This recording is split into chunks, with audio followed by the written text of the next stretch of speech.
Well, folks, you found it. The most unprofessional little podcast there ever was. Ain't much else to say. Just sit back, sip on some whiskey, and be entertained. Because the Whiskey Bros are about to make love to your ears. I didn't listen to last week's yet. I listened to it. Yeah, Did it sound okay? Commando? Great. Yeah, I listened to it. Could you tell the difference? Nah. Okay. No. So we still sound like us. It's just a little harder to do it. Just for us. Yeah, I got you. I don't know if anybody else didn't like it, but they probably enjoyed it better. Yeah, it sounded fine. Like you couldn't tell we were not wearing headphones. Yeah, I felt like the conversation flowed differently. Better? Yeah, once we got going. Okay. You I felt like we had less of I didn't listen to it yet, but... Well, we're trendy people, so we keep up with trends. and the trend is now Obviously. sans headphones, like and Barry t-shirts. And Barry t-shirts. And holiday t-shirts. Yeah, it's still a trend. I'm a little sad though, man. Barry hasn't been making the rounds these last couple years like he used really to. hasn't. I was gonna say, that's the first thing I saw. It's Yeah. like, thank you. Okay. He's bringing it back. Hashtag bring Barry back. Make Barry great again. That's not hard to do. Yeah. Barry's always been great. Yeah. Poor Barry, dude. Yeah, he is. That dude's not still alive, right? No, he's dead. Yeah, he's passed on. Now Unfortunately. more famous in death than in life because of one meme. I mean, should that be all of our goals? I was going to say, should we all sit on the side of a bed and take a picture just in case? I'm not That going might happen. It's not going to be the same. I can I'm promise. going to get famous for the wrong reasons, not the reasons Barry got famous for. I'm going to get famous for the sympathetic reasons. Yeah. Oh, look at that little guy. Does that guy have genitals? Must be cold. Must be really cold in his bedroom. This is in the middle of July. All right, everybody, welcome back to the Yes, show. Special show. Very, very special one. Yeah, it's probably going to be our least, and we'll wrap it up for the holiday season for a couple of weeks and reconvene after the new year. So on this final show of the year, we have an extremely profound and special guest, not a politician, a much better person than that. We have with us Jason Harry from Still Austin Distillery in Austin, Texas. Welcome to the show, Jason. Hell yeah. Thank you so much for being here, because we have to start off with asking, what deal did Still Austin make with the devil? That's right. Because whiskey from Texas should not taste this good. And that's a serious question, honest. man. Yeah. Well, we went out to the crossroads, right? Yeah. Oh, man. Met the devil at the crossroads. That was a great Netflix episode. Who's a musician? Old blues musician. Yeah. He was like, they called him the father of the blues. Yeah, that guy. Robert Johnson. Robert Johnson. Thank you. Yeah. That was his story. Yes, yeah. Nice. Crazy how it all happened, though. Like Absolutely. He was a nobody, kind of wasn't really even good on guitar, and all of a sudden, fame. If we got talking about Mississippi Delta blues, we would never get to the whiskey. I'm a fan. I'm sitting here just like, I might have to tie my tongue here. Let's go down that road. 30 minutes just on that. We could do it. Yeah, Yeah, we could buddy. do it. North Mississippi All Stars. Do you listen to those guys? Yeah, there's some really, really, really like grassroots good music that comes from there, Absolutely. and you'll never hear it on local radio. No. Yeah, you have to go out and find it. You got to go to a show or meet somebody that's been listening to it, and I love all that kind of stuff, like good old fashioned country blues. Like I'm into like big band stuff. I just like music. I'm Yes, into music. same here. Yeah, As long as it's not, I can do it. which everything in like modern day, it's just all melding into pop. Yes. Seems Yes. rock is pop, country's pop, rap is pop. Everything is just kind of like the same beat, and that's it. You just go put some words to it, and you're good. Homogenization. Yeah. Not a good thing. Shame, yeah. But still, Austin is definitely not homogenized. Yeah, we are avant-garde, if you will. Yes. Well, get us started, man. So you tell us about the your role with the distillery and its humble beginnings. Well, Still Austin started a little bit before me. I think it actually goes back to maybe as early as like 2014, 2015. Okay. Started by, it's literally family started. Chris Seals, our CEO and president, his father, Cleveland Seals. Okay. They got the wild idea that, I think actually, I'm going to give Cleveland the credit on that, got the wild idea that Texas needed a like real true distillery. Amen. Chris got in with it, and these guys, I always love to point out that this is 100% passion. Like, they love Texas, they love Austin, they love the idea of creating really high craft spirits. Previous to that, they didn't have experience in that. So to be able to build this, they had to kind of get together this, crazy like think tank of all of these cool people around Texas. So through the research and travels, they met up with the gentleman that designed our still, Mr. Mike Delavante. Eventually ran into, of course, master blender Nancy Fraley. I've heard that name a time or two. Who herself, got her start, at least in the spirit side, working in France and cognac and Armagnac. So, like, little by little, they kind of built this, I always joke that it's very Neapolitan, like people from all these different parts of the distillation industry and the spirits industry brought them together to kind of do something new in Texas with what they had learned from, in some cases, decades of experience elsewhere. And it's been a wild ride since the beginning. We brought in a master distiller John Chappelle, pretty early on. He's the one that helped pioneer, the high rye mash bill that we use now, and a lot of the crazy stuff that's ended up being our Distillery Reserve series that people have gone crazy about. Him and Nancy kind of, with Nancy's experience doing slow water reduction, kind of came up with the brainchild over the last. I want to get into that. You're throwing out some terminology here that maybe your normal whiskey consumer ain't familiar with, like slow water reduction is what you call it. That's our claim to fame. We'll get there. Okay. Yeah. Okay. We definitely, if we can put a pin in that one. Yeah, that's our claim to fame. If you know Still Austin, you know that. If you don't, we'll learn you. Our scribe that's right. Will keep you oriented on things we definitely want to touch on. It's been wild. And we were talking, before we sat down. It's now that we're in, we just celebrated our 8th anniversary, of actually doors open, distilling stuff. Yeah, 2017, right? Yeah. Yes, sir. And I'm just saying, that's the same time we started our thing, too. I'm just saying, that's right. Yeah, right. Exactly. You make whiskey, we like drinking whiskey. That's right. Just in time, right? Yes. But yeah, we were talking about this earlier. It's just we're seeing kind of some of the weird stuff that, like the red corn, the blue corn, things like that when we first kind of began working on it was truly a, what if we did this kind of absolute experiment? Yeah. Now we're kind of seeing it's just like, well, it's actually paying off. Some of those crazy ideas we had. And so now we're kind of, that's kind of reinforced us to continue to think crazy. And I think over the next couple of years, 2026, definitely 27, 28, I think that it's just going to, you're really going to kind of see us kind of come out of our shell with some of the things that we have kind of cooking up. Nice. It's wild because y'all have a base, y'all have a following, and now you're just going to work with that following to just continue to expand the industry. I have to tell you, I came by Still Austin at a blind taste testing. Awesome. I didn't even know what it was whenever I tried the red corn, was it? And it was amazing. It blew my mind. It blew our minds. Yeah. And then all of a sudden we had to talk about it. But how do y'all, every one of your offerings I've had is great. What's the key there? It's a combination of things. I mean, so I want to give credit to, John and the distilling team. We've got a team of, I think it's 6 or 7 guys now, and that's all, along with our barrel team, which is another about 3 or 4 dudes. And then we've got our bottling team, which is, it's a pretty big team. I'm probably getting close to around 20 people on the bottling team. It starts with them, 100%. These are the people that are, taking what John and Nancy's vision and actually seeing it through its scale and not messing it up from, the time that we're prototyping these blends in small groups with, 375s to the time that we're, putting together, 6,000 cases of, a limited release or something like that. That's it's 100% wild. them. Then we've got kind of the technical aspect. I think one thing that a lot of people might not realize is the still that we're using. We are not one of those, good old-fashioned pot still, distilleries. We are really interested in innovating if we can. And one of the ways that I think we maybe unintentionally did that was in the use of our still. It's a column still, first off, but it's a still that was designed initially to do high ester rum. So like for anyone that's into rum out there, you ever have those like kind of funky, interesting kind of rums? This is what that still is kind of meant to do. Okay, so let's nerd out on that a little bit. What is a column still?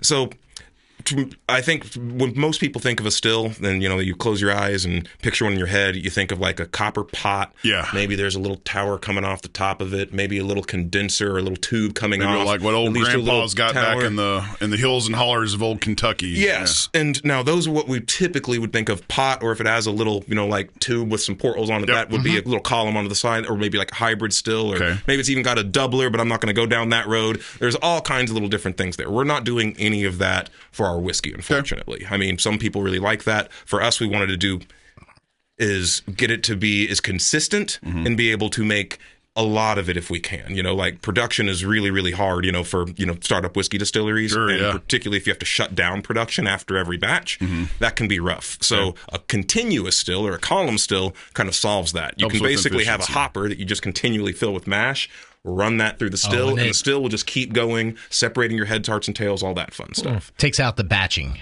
Well, kind of, yeah. I mean, we still will have, technically there's batches and what's going through, but you don't ever have to turn it off. You can kind of queue up that next batch right in line and just have it just keep on going. So it's tank filling game. Yeah. Okay. I like it. Very efficient. So but I think the coolest thing about a column still in general is what allows it to be continuous is essentially it's a giant pipe, right? The bottom 2/3, I should say, are going to have your, what do we call distillation plates. They're porous plates that allow air and liquid to move through them fairly freely. But your mash, which is, for us, we're doing fermenting on grain and dumping the on grain into the still. So you've got chunks of stuff in there. So that mash will slap down onto one plate, slowly work its way down to the other. Meanwhile, steam is being pumped in from the bottom of the still, shooting up. And that hot steam, of course, strip off our alcohol, the oils, our esters, the things that we want to make our whiskey good, shoot up to the top.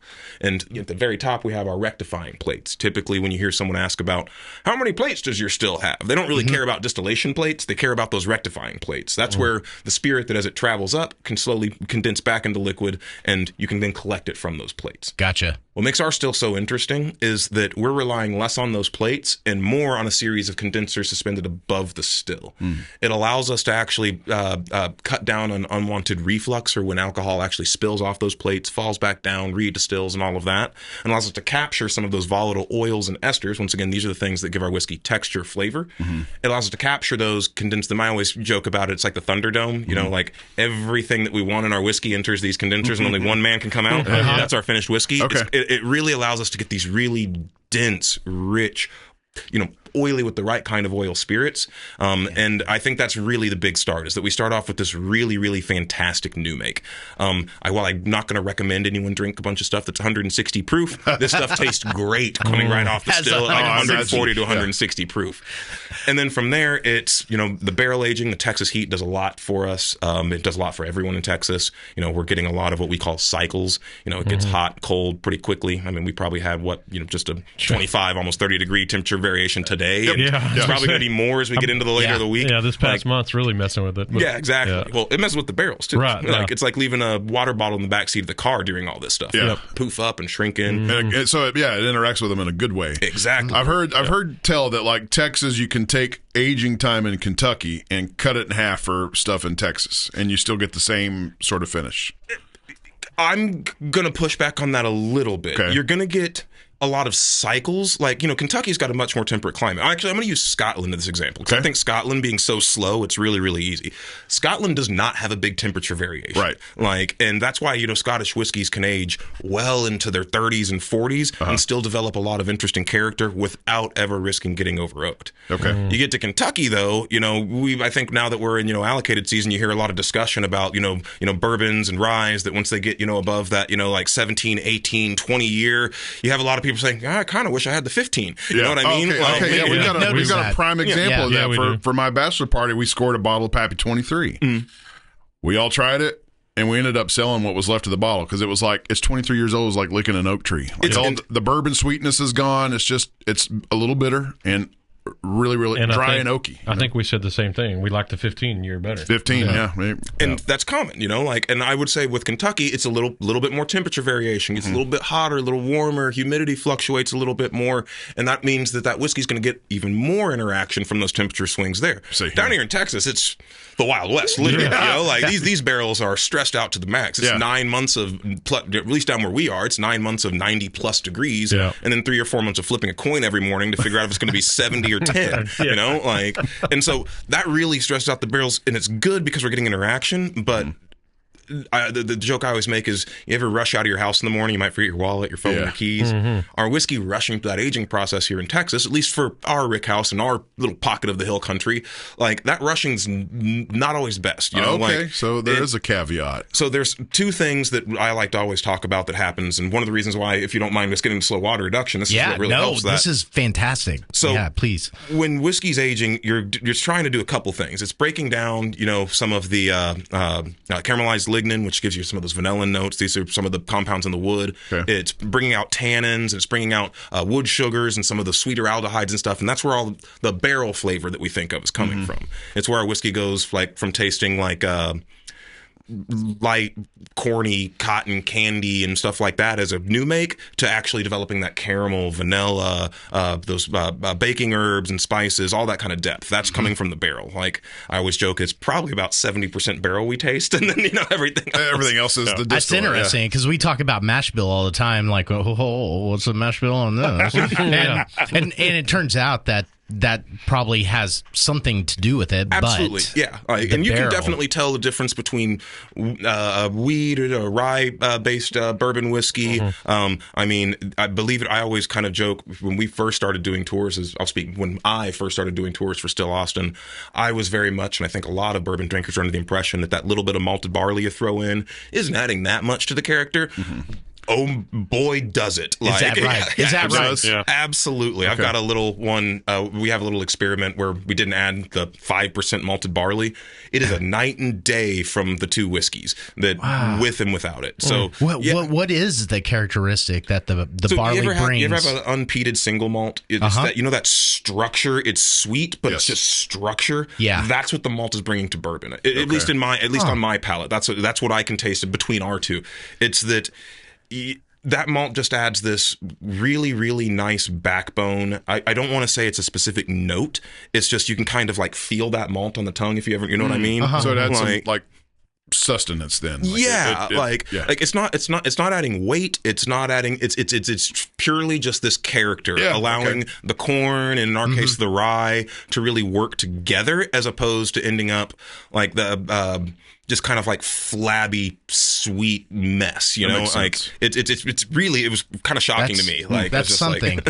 Yeah, I'm gonna have to play around with that idea myself. That's rather so like I would describe another like umami within the culinary aspects. It's this hidden flavor that kind of lacks definition. What is that? Is that the green bean?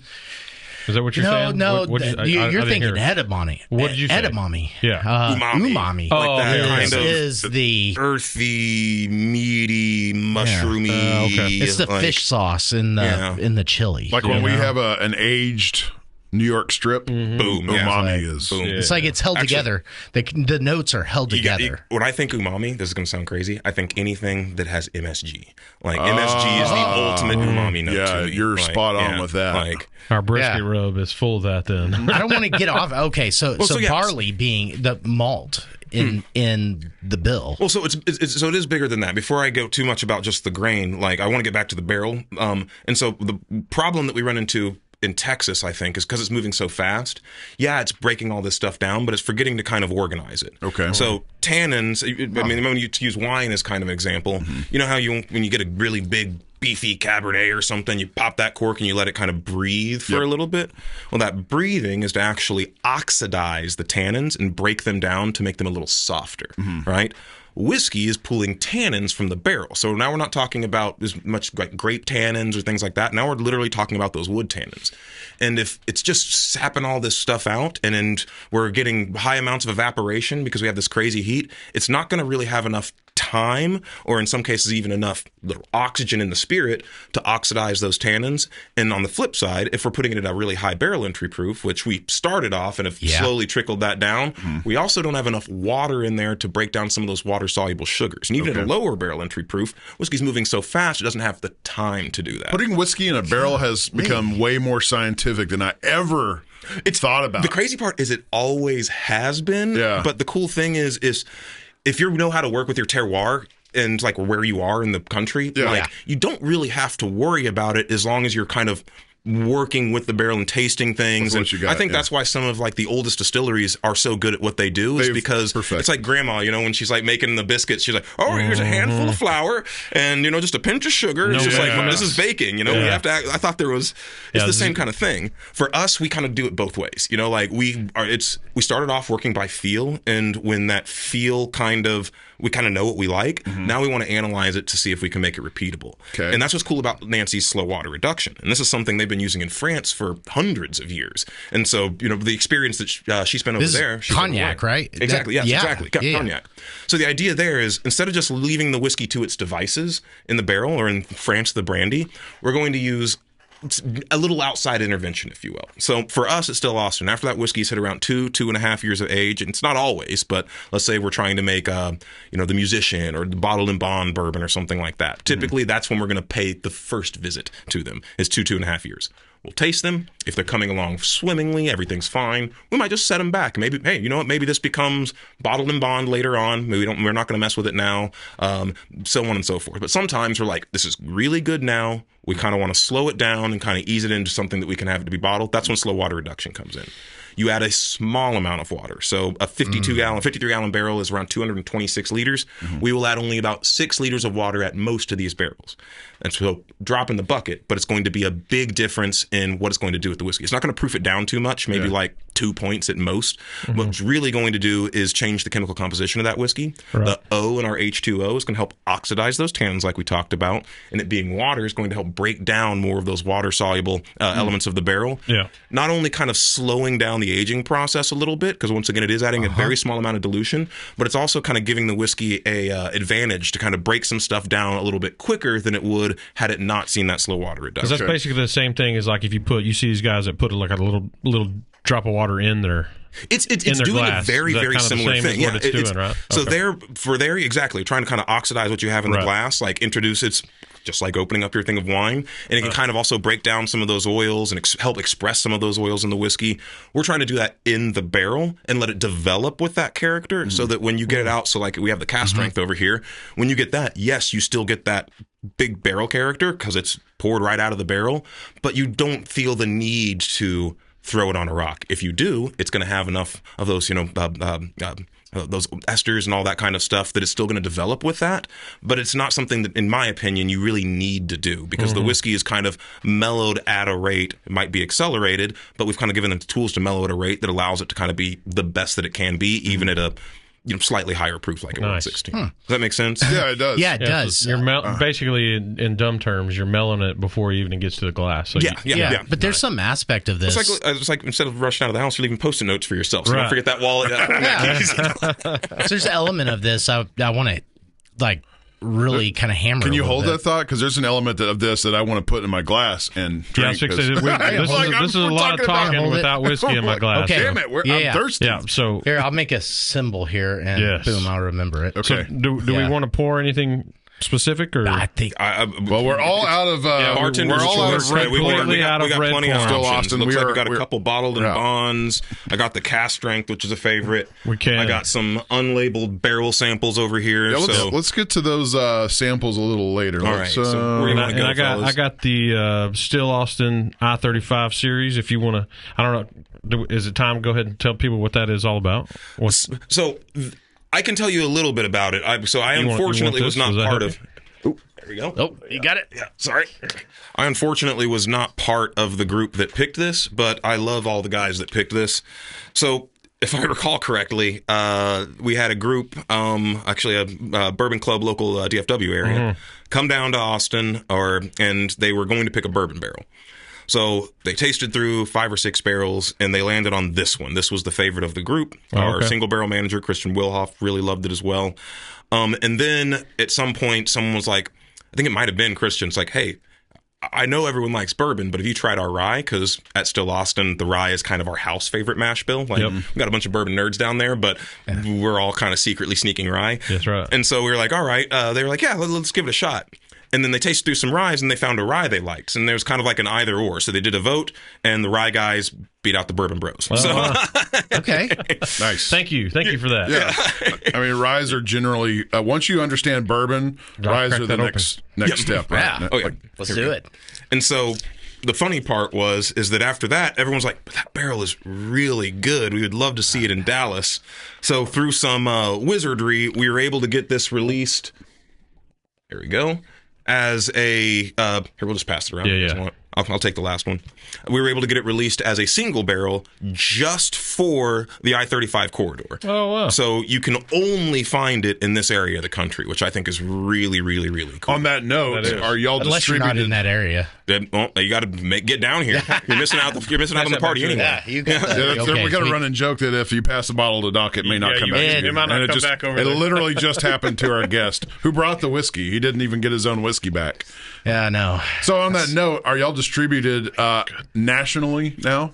Yes. Okay. We are, ish. So we are available, and I think in close to 40 states at this point. Nice. It's a big accomplishment. We have what is considered national distribution, meaning you can get us in basically any store. We're available. We're available to be purchased by bars and things like that. Yep. And I think 6 or 7 states. So let me just rattle off the ones I remember off the top of my head. Of course, Texas, Louisiana, Colorado. Let's see. We've got Illinois, mainly around the Chicago area. Okay. I think we're available now in North Carolina, Pennsylvania, Oregon, and probably a couple more at this point. And hopefully we will have that same kind of national distribution in more states over the next couple of years. Got quite a few family members in the Chicago area, so I'm going to be directing them to some Still Austin. Yeah, you know where they know where to go. That's right. That's right. Then let's see. We're also available as Spirits Direct through Total Wine exclusively in a whole host of states. So nice. if you don't see us in your favorite, liquor store, your favorite Specs or Benny's or Twin Liquor or something like that, stop into Total Wine if you've got those around. Yeah. Okay. We love all of our partners. Before we dive into this, on what you guys think about it, I had a question about the still. I know I'm way back, but No, you're good. I remember doing my research. You have a lot of our stills 42 foot tall. Yes. So is that the big pipe, the massive pipe you were talking about? Is that the column. And then is there a reason behind the 42? Or is it just That's the answer to life, right? They typically don't get much taller than like 55 feet or so. So what's the height for? Is that just what you were talking about? It just takes that much room. It takes that much time to get to the top for our particular. You can get smaller ones, you can get bigger ones.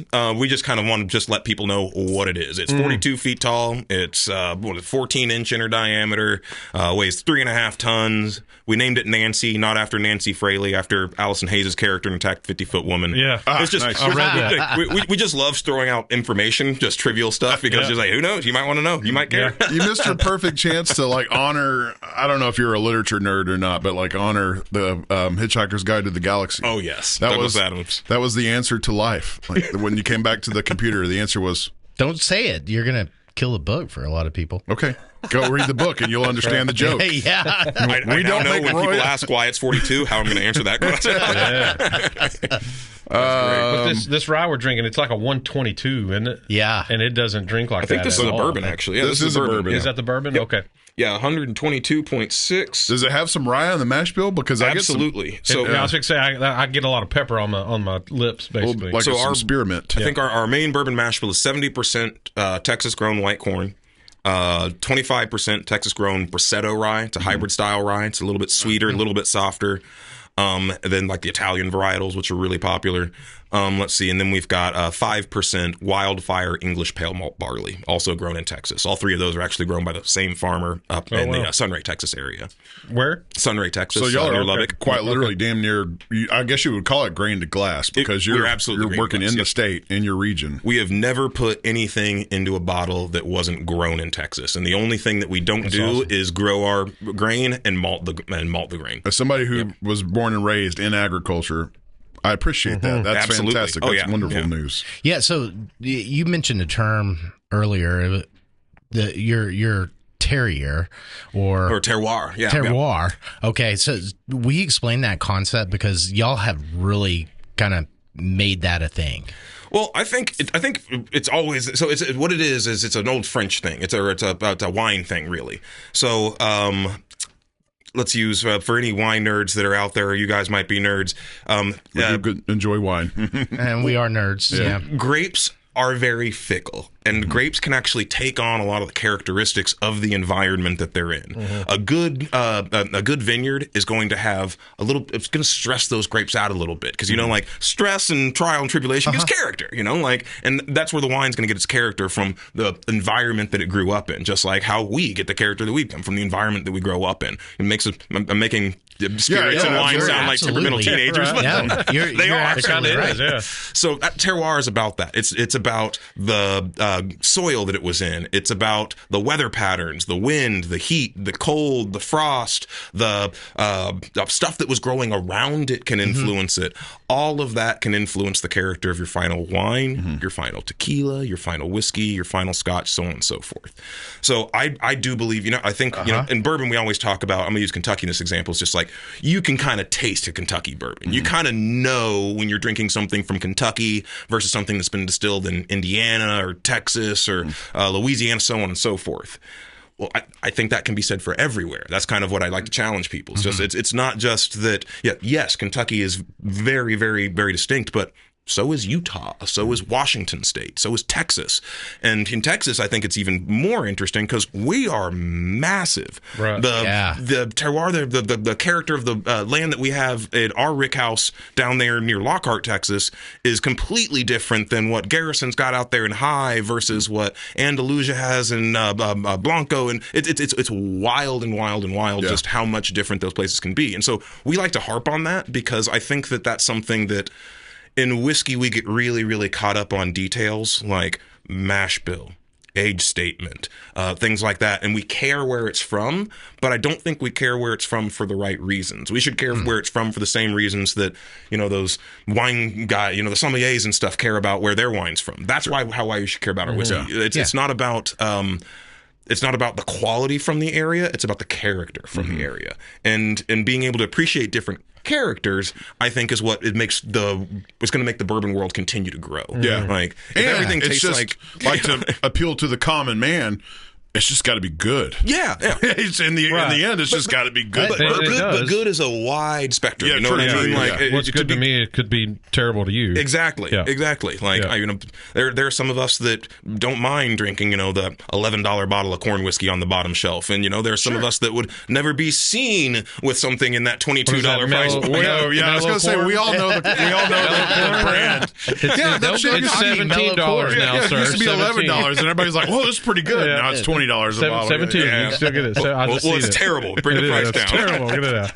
So you mentioned that and the whole Texas thing in the whiskey scene, and I've always wondered why Texas is a huge state. Everybody I know loves whiskey from here. Why is it not? And it is. I haven't really seen it pick up a lot. Different distilleries, more whiskey from Texas. I haven't. There's two that I love. You guys are my favorite Texas whiskey. And then have you heard? I was just telling you guys about it. Milam and Green. Oh yeah, I love Milam and Green. Yeah, love those guys. There's some other ones that I don't like. Wait, so Milam and Green is Texas? Yeah. I don't know if they're full Texas. I think it might be a blend, but the people are all Texas. The ideas are all Texas. The blends are all Texas. And they're really great people. I guess I failed to recognize that when we were talking about them once. But it's not it's not exclusively Texas grains. I'm I don't believe it is either. I'm Yeah, not entirely sure. I don't know for sure, but I don't think it is. But tell me, like, why has it took so long? And I know that I think there was some law in like 2010 that got passed to help Texas. I think it was 2009 when everything kind of like opened up. Right. But I mean, that's it. It's we are young. I think right. The oldest of us, like the Balconeses and the Garrisons, they're prolific at this point. Are they considered the oldest distilleries in Texas? I think I'm not sure who. Actually, no. I think it was. I always get it mixed up. I think Garrison may have done the first. I don't want to put it by the Garrison and Balcones were neck and neck. I think one got their license first, the other got the product out first. But they definitely, Dan Garrison, definitely helped pioneer the way for us. And then the folks at Balcones and Jared over there, their lead distiller, their master distiller, they were the ones that definitely kind of helped people take us seriously. Nice. When those guys are producing whiskeys that were, showing up at World Whiskey Awards, in the aughts, that really made people say, wait, Texas makes whiskey? And kind of opened the door for, us 10 years later to show up and start doing some crazy stuff. Yeah, for sure. And another thing that we've always heard is the reason why Texas hasn't really got into the world of whiskey is because of the weather we have. It can house the barrel, the rick houses, that kind of stuff because it's so crazy. But I'm going off of what you're saying is, man, that's what you guys are playing off of are the crazy elements of the state. And you can rein it in with your slow water reduction if need be. Well, it's wild. Like it's we can't approach making whiskey the same way they approach making whiskey in other parts of the country. It's just plain and simple. Like if we were to just, put a bunch of stuff in a barrel at 125 proof and throw it in, rick house, in 5 years there'd be nothing left in the barrel probably. Right. I've seen it. Like, it's you have to consider what you're putting in the barrel, at what proof you're putting in the barrel, where you're storing the barrels. You can't just build an 8-story rick house and call it a day. Yeah. I'm not saying that that's what goes on in any other part of the country, but like you have to be really, really intentional to mitigate loss to evaporation and actually make sure that whatever's coming out of that barrel, once again, doesn't have that super over oaked kind of funky stuff that not everybody's kind of into. You need some nerds. Like you need some nerds to come to work for you. Like so is it harder to get consistent juice, if you will, because of all that? I would say that or harder to get? Starting out, absolutely. Luckily, I think most of us in Texas have kind of figured out, we've kind of found our lane and figured out what we like, how to achieve it, and are trying to kind of perfect that process. But absolutely, starting out, it's a crapshoot. You're just it's 100%. When we were first trying to run our still, like once again, it was a custom design. Like there was not another one like it on the planet when we had it installed. So there's not a manual. There's no spare parts for it. It's just a guy in was it France? Who Canada. Canada. Ray and Nephew, Mike Delavante worked for Ray and Nephew for any rum guys out there. That's the company that runs like Appleton Rum, and so in the Caribbean. So it was kind of. I think he was living in. He's Jamaican Canadian citizen, so I think he was living though in Canada at the time. Okay, like I'm teaching classes. So at like something goes wrong with that. You're just calling a guy, going, "Hey, there's what do we do?" Yeah, and we don't want to bother him. The man's trying to enjoy his retirement. Yeah, right. Yeah, that's an expensive learning curve too. So, absolutely. So we had to learn to use our mill. We had to learn, exactly how to ferment. In our big closed fermenters in this ridiculously hot building, we had to learn to use this column still. We had to, learn everything from Nancy and all of her wealth, to figure out our barrel maturation and blending programs, and we're still learning from Nancy to this day about like how to kind of fine tune all that kind of stuff. So there's a video that's out a long time ago that had our single barrel manager and interviewing about the single barrel program and like how things are developing. That's a lot of the same questions that we're talking about here, and he was going on, and you can see him thinking about it. He's like, I guess we're just trying to pioneer the shit out of this thing. And I think that's everyone in Texas. We're all out here just trying to work on our little plot of grass and figure out exactly like how we can make the best possible whiskey with not a lot of history to go behind. The last distilleries in our area were well over 100 years ago, so those guys are not really around to tell us what to do. That's right. Yeah, they're probably not giving up secrets that easily. No, either. You want to distill in Texas? Good luck. Yeah. Well, I will say that even outside, the Texas community is super tight knit. We have the Texas Whiskey Association. Texas Whiskey Association. Wearing the hoodie right here. Shout out if you're not from Texas and you come down here, go to their website, learn more about all of us Texas distilleries. Oh, nice. Okay. But also, we all talk to each other. But even more than that, we're traveling all over the country, and I think all craft distilleries right now are kind of in the same bucket. We're all trying to work together to figure out how to do some of the new and interesting things that we're trying to do. Right. Like not a lot of us, outside of Kentucky, Pennsylvania, like Indiana, Tennessee, there's not a lot of tradition. I mean, there is, but it's kind of tradition you got to go search for or even make yourself. Yeah. And I think that's what's kind of fun. So we do a lot of, talking with other distillers from the West Coast, the East Coast, the Midwest, Gulf Coast. We've got a lot of stuff. I mean, Nancy herself is an ambassador to spirits across the world, and she's been really great about, introducing, our production team to guys from all around. And it's really about sharing wealth. I understand that, yes, that we are all in a business and there's only so much market for everybody, but at the same time, we are all also part of a community, a distilling community that, in the grand scheme of things, is very, very small, and it's full of a lot of passionate individuals, and we try to lean on that and try to be a part of that as opposed to trying to rail against it by any means. Right. It's with whiskey and all barrel-aged spirits, I think it's very much about all of us, working together to kind of excel our craft as a whole, as opposed to everybody trying to, I'm doing this. You know what I mean? Yeah. That's cool. Can you tell us about Nancy? So she's a big name. Yeah, absolutely. First off, Nancy is awesome. So she's one of my favorite people on the face of the planet. So if you're not familiar with Nancy, I think she had a career in law before getting into spirits. Spent a lot of time out in France, the Cognac and Armagnac regions.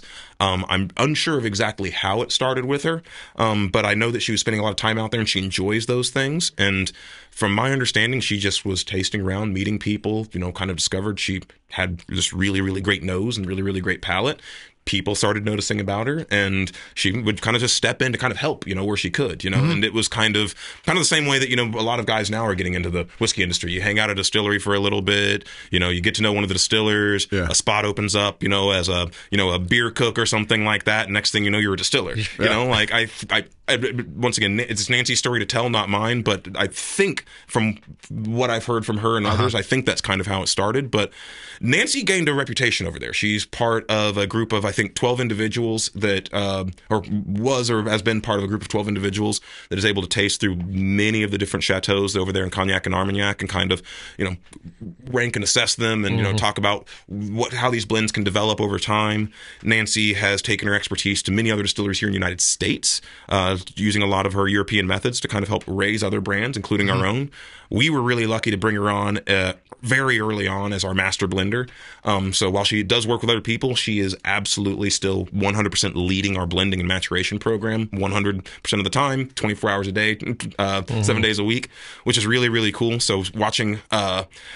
I kind of see Nancy through the lens of watching our master distiller, John, who I get to be really close with, and seeing kind of John learn under Nancy and kind of get this, I think, as we've kind of talked about a couple European things, a lot of that, slow water reduction, all of that, seeing how Nancy has kind of influenced John to kind of embrace these whiskey making or spirits making traditions that don't really come from whiskey, I think is the coolest thing about Nancy, is that she is really an outside of the box thinker, and I think that's what makes her so good. I mean, she's willing to listen to anybody, and she speaks with some of the greatest minds in all over the world, because with her capacity, with her ability.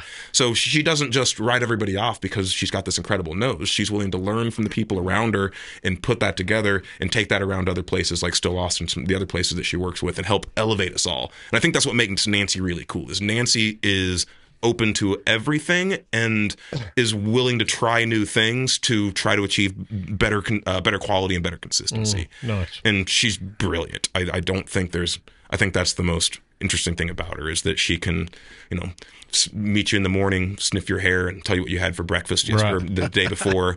And what an interesting way to introduce yourself to somebody. And then she'll give you some tips, just like, oh well, let me tell you about. I'm just kidding. She would never do that. But she can the way that she can smell something and dissect something, and then articulate how she's dissecting it and teach someone else to be able to do that.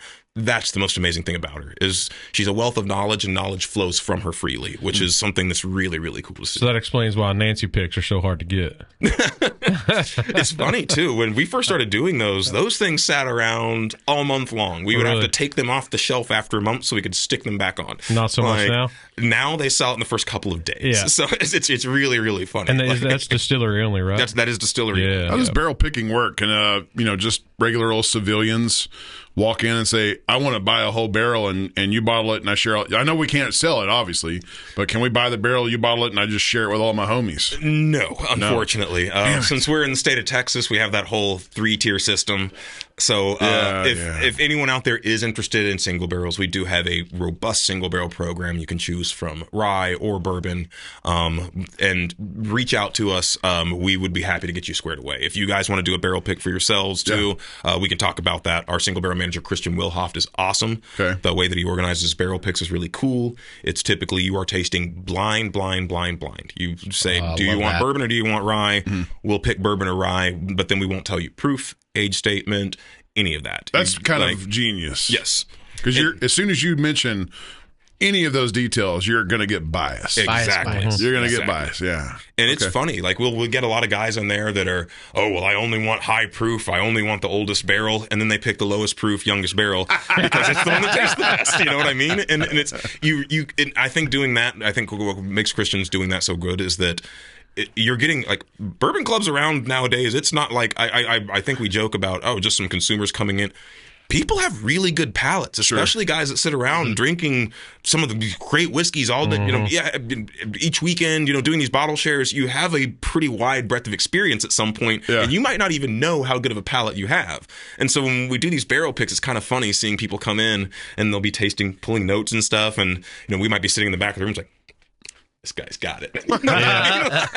So like it's fun. So yeah, I think absolutely, in theory, Joe Schmo could be able to walk off on the street and pick an absolutely killer barrel. Mm-hmm. And I think that the way that Christian sets it up really kind of helps aid that as well, because you don't get in your head about numbers, and it's all the same mash bill. So there's not a lot of, unnecessary details to get caught up in. You can just decide, is it good? Do I like it? Do I love it? Mm-hmm. Do we want to get it? You know what I mean? Right. So tell me again how that works, because you said you can't do it, but then you said if the whiskey bros. In theory, yes, someone would be able to pick a barrel. Like the actual logistics of coming into buying a barrel, we would set it up, but then you would need to be able to find someone that actually has a license to be able to purchase that so alcohol. Like the liquor store or something like that. Yeah, exactly. Okay, so there's some business behind it that has to go into it. Yeah, we'll give them It's like transferring a firearm. You have to kind of have a place that can accept the firearm and then fill out all the logistical, legal aspect of it. So basically, we'd go down there and pick it. We'll go down there and buy it and then sell it. Well, you go down there and pick it. We would then get it to the distributor, and then your retailer that you partnered with would have to buy it from the distributor, and then you would either buy it from the retailer, or the retailer would sell it. Okay. So it's that whole 3-tier system, but you've got to have that distributor buffer. Yeah, like we can only sell out of our tasting room, or we can't ship it to you. We can't do any crazy deals like that. It has to go through the distributor. So why is that? Why is that law there? Yeah. That's the law. It's old blue state stuff. This is like old post-prohibition. Make sure everybody gets their tax dollar kind of stuff. Yeah, but Texas is just reveling in it. Like we're a state that talks about our liberties and this and that, but don't smoke weed. We do a lot of talking. Don't buy alcohol on a Sunday. Don't gamble either. You know. Yeah. I mean, it's funny you say that. It's the same set of laws that means that I think we changed it now, but you couldn't buy a car on a Sunday here. Oh, really? Forever. That was a law. Wow. Yeah, that was a law. Wow. Like that. Hey, you ever wonder why car dealerships were closed on Sundays your entire life? Because it was illegal for them to sell you something. I did not know that. So those are all those blue. If you ever want to go down a rabbit hole, just like type in old blue laws on Google, and it's crazy some of the stuff that you see on there. I'm a purist. I had this conversation with somebody the other day. I'm like, as a businessman, if I make something, I want to be able to sell you my product however I want to sell you my product. I mean, it's as simple as that. But We understand. Middlemen have to get their cut somehow. Those poor bastards have to get their cut. How would they live? Let's cross our fingers that spirits direct to consumer. It's a trend that's slowly picking up around the country. Let's just cross our fingers that when Texas legislation meets again in 2027, that's something they consider. That would be nice. Because there are states that can do that, right? There are a couple states that can sort of do it. It depends. Liquor, beer, and wine, the laws are different for each one of those. Right. Is that the same thing where, because I know some states, you can go to Walmart and they'll have liquor. Yep. It's at a Walmart. It's not only state by state. Then we have, I forget the term, but it can be county by county, municipality by municipality. Yeah. Like ordinances. So exactly. Like you can have a state where it's legal to do all this kind of stuff, and then your county might say that it's illegal, but then your city might say that it's legal, and the city and the county get to argue about it. Yeah. So Jeez. We're just trying to drink bourbon. We're trying to do right? Oh, we're just trying to get some whiskey. Yeah, that's it. But that's all we do is make the stuff. So it's not up to me to say anything about all that. But that's how it works, though. And unfortunately empty yet again. Should we touch on your note that you made, the elements? Oh, I was just I was that was like 30 minutes ago. Oh, it's cool. I drew a triangle. I got it right here. I was thinking about this slow reduction thing, and so what aspect of that has to do with like the adding small amounts over time rather than the same amount all at once? It's like what is that? There's some more chemistry to that. So you can kind of shock the spirit almost. Like you can actually. There's something that can happen called saponification, which any of my chemistry nerds out there might recognize. Soap making, right? Have you ever tasted like I can't think of the last time this actually happened to me, but have you ever tasted like a cheap, inexpensive whiskey that almost had like a soapy kind of taste to it? Yes. Have you ever seen a whiskey that has kind of like it almost looks like that oil slick kind of on the top of it? Can we say names on here? I'll tell you afterwards. Especially if it's cheap whiskey. Yeah. Basil Hayden's always tasted soapy. My first Basil Hayden's ever. I said it tastes like Dawn dishwasher soap. So when you dump in a bunch of water, very, very quickly, it can kind of break down some of those fatty acids in there, just and destroy them basically, and it creates that kind of saponification. So you want to be able to.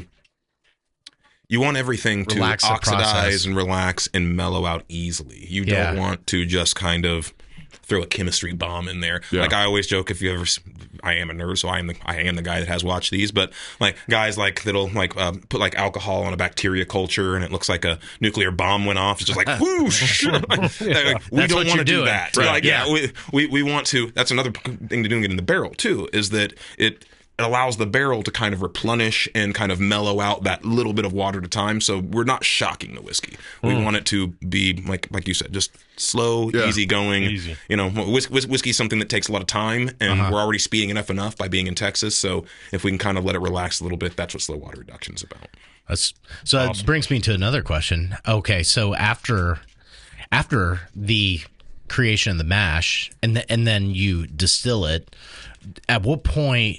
So the distillate, okay, is pretty well microorganism free, right? Oh yeah, nothing can live in there. do microorganisms come back into the process in the barrel, or? I mean, probably. I'll be honest, that's not something I have studied the chemistry of. But once again, there's a lot of ethanol in there, and typically microorganisms don't like ethanol. Would not so they're going to stay away from it. But I mean, especially at that proof. Yeah. I mean, honestly, anything over like the lowest proof vodka is enough to scare off most bacteria. Yeah, that's a valid point. So it's a pretty sterile product. Yeah, like whiskey. Absolutely. Yeah, that's why you can store it in a barn in a barrel and still for unmonitored for God knows how long and still drink it later. You know? What are we sampling on next over there? You're cracking one open. I'm going to vote for that. I hadn't cracked it all the way open. I was going to let Jason open it. I think that's a great vote. And I think that's a great kind of move from where we were. Okay. So we were just tasting, I guess, what's that, a 5-year single barrel? Yeah, what is the proof on that, the one we just had? 122.06. See, I always want to go later for the castering stuff because it numbs your palate. So it's funny you say that because I actually like diving into the high proof first. Really? Because it numbs your palate to the ethanol. Yeah. But when you start bringing the proof down, then all of a sudden you can start tasting some of the more nuanced stuff. I can see that one. I've been living a lie.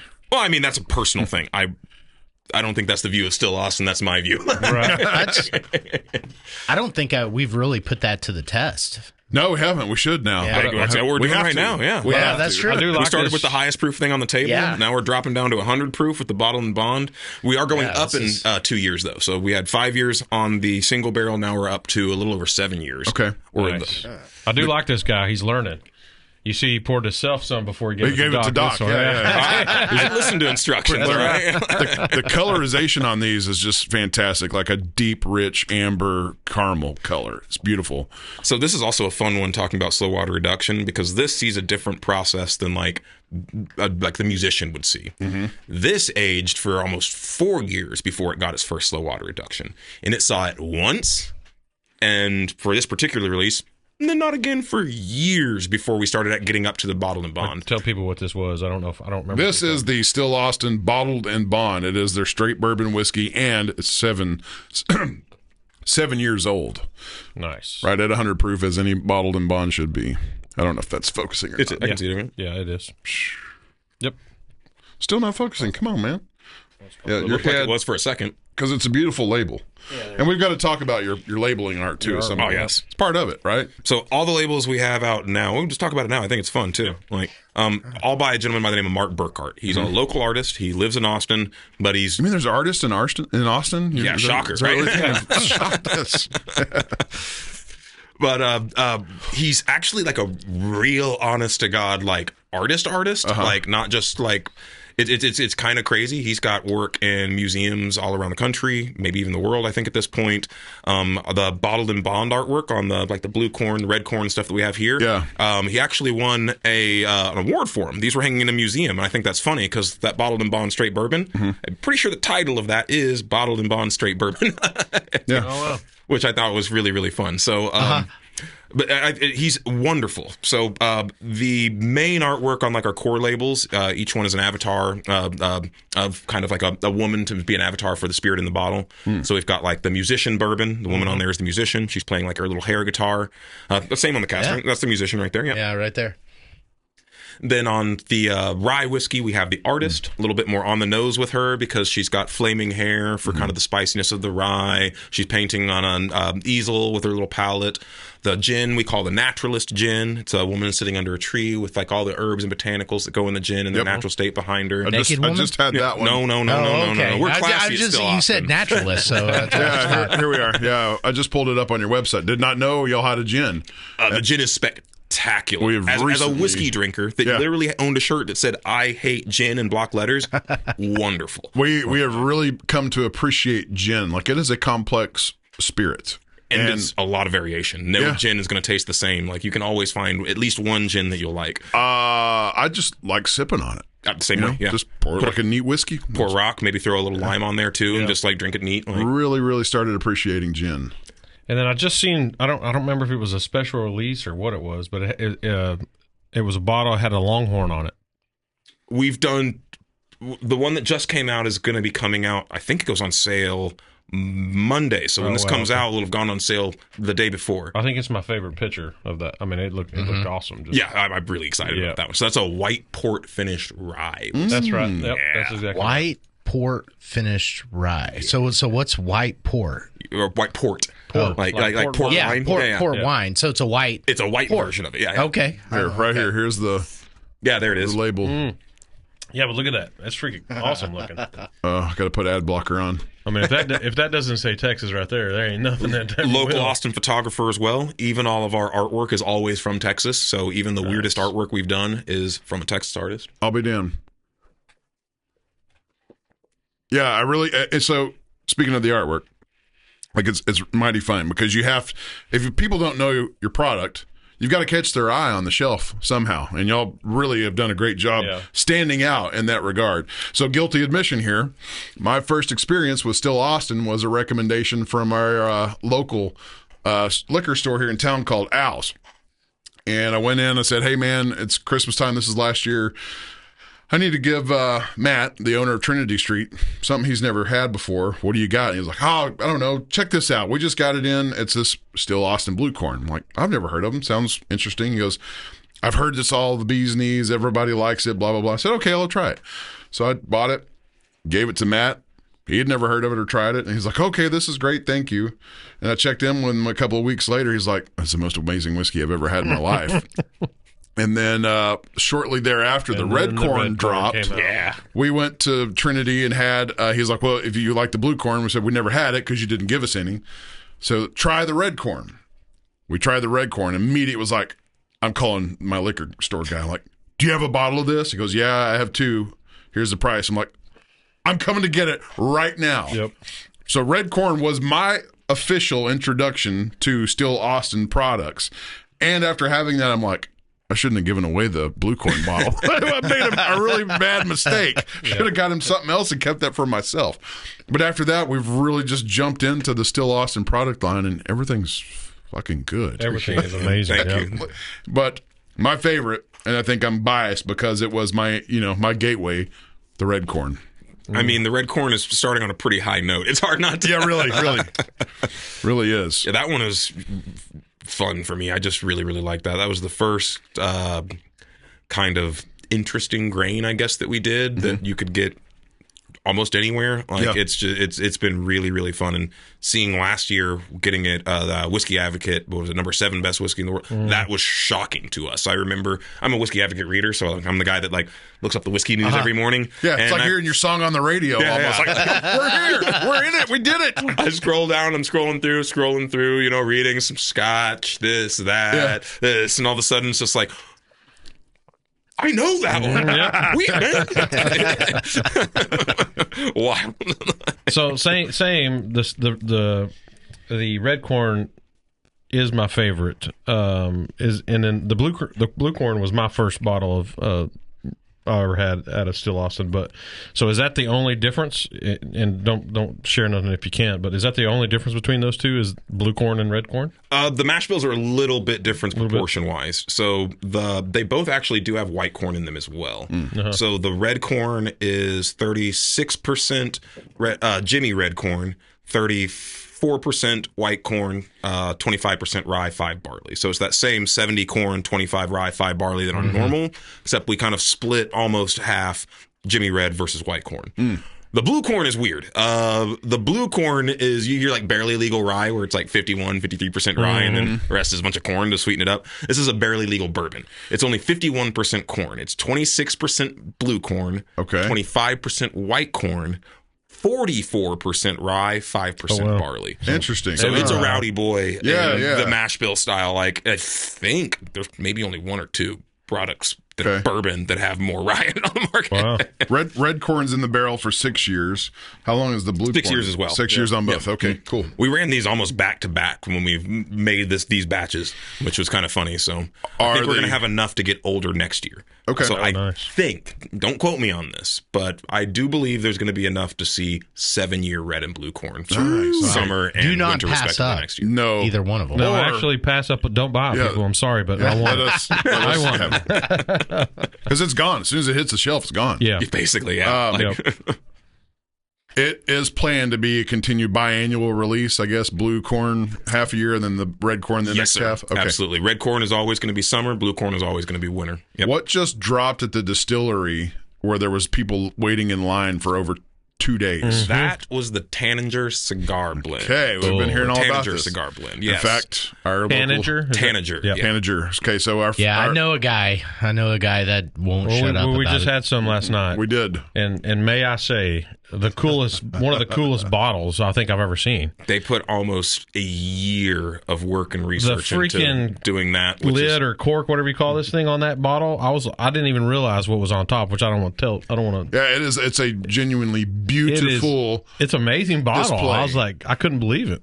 What I honestly, and this is speaking is just Jason, not Jason from Still Austin. Yep. What I'm most proud about is that the bottle looks so good and the whiskey tastes better than the bottle looks. It does, because I always typically am like, oh, that's a fancy bottle. You know what I mean? Yep. Like, Yeah. But this is truly spectacular. We've seen that before, and the whiskey falls flat. Looking at you, I.W. Harper. But this is not the case. It's not, because I even text you and told you I might like it better than I do the blue corn, which is blasphemy to me because I love the blue corn. But when I tasted that, I was like, oh my God. Okay. Still Austin could fire me tomorrow and run over my dog, and that would still be my favorite whiskey of the year, hands down.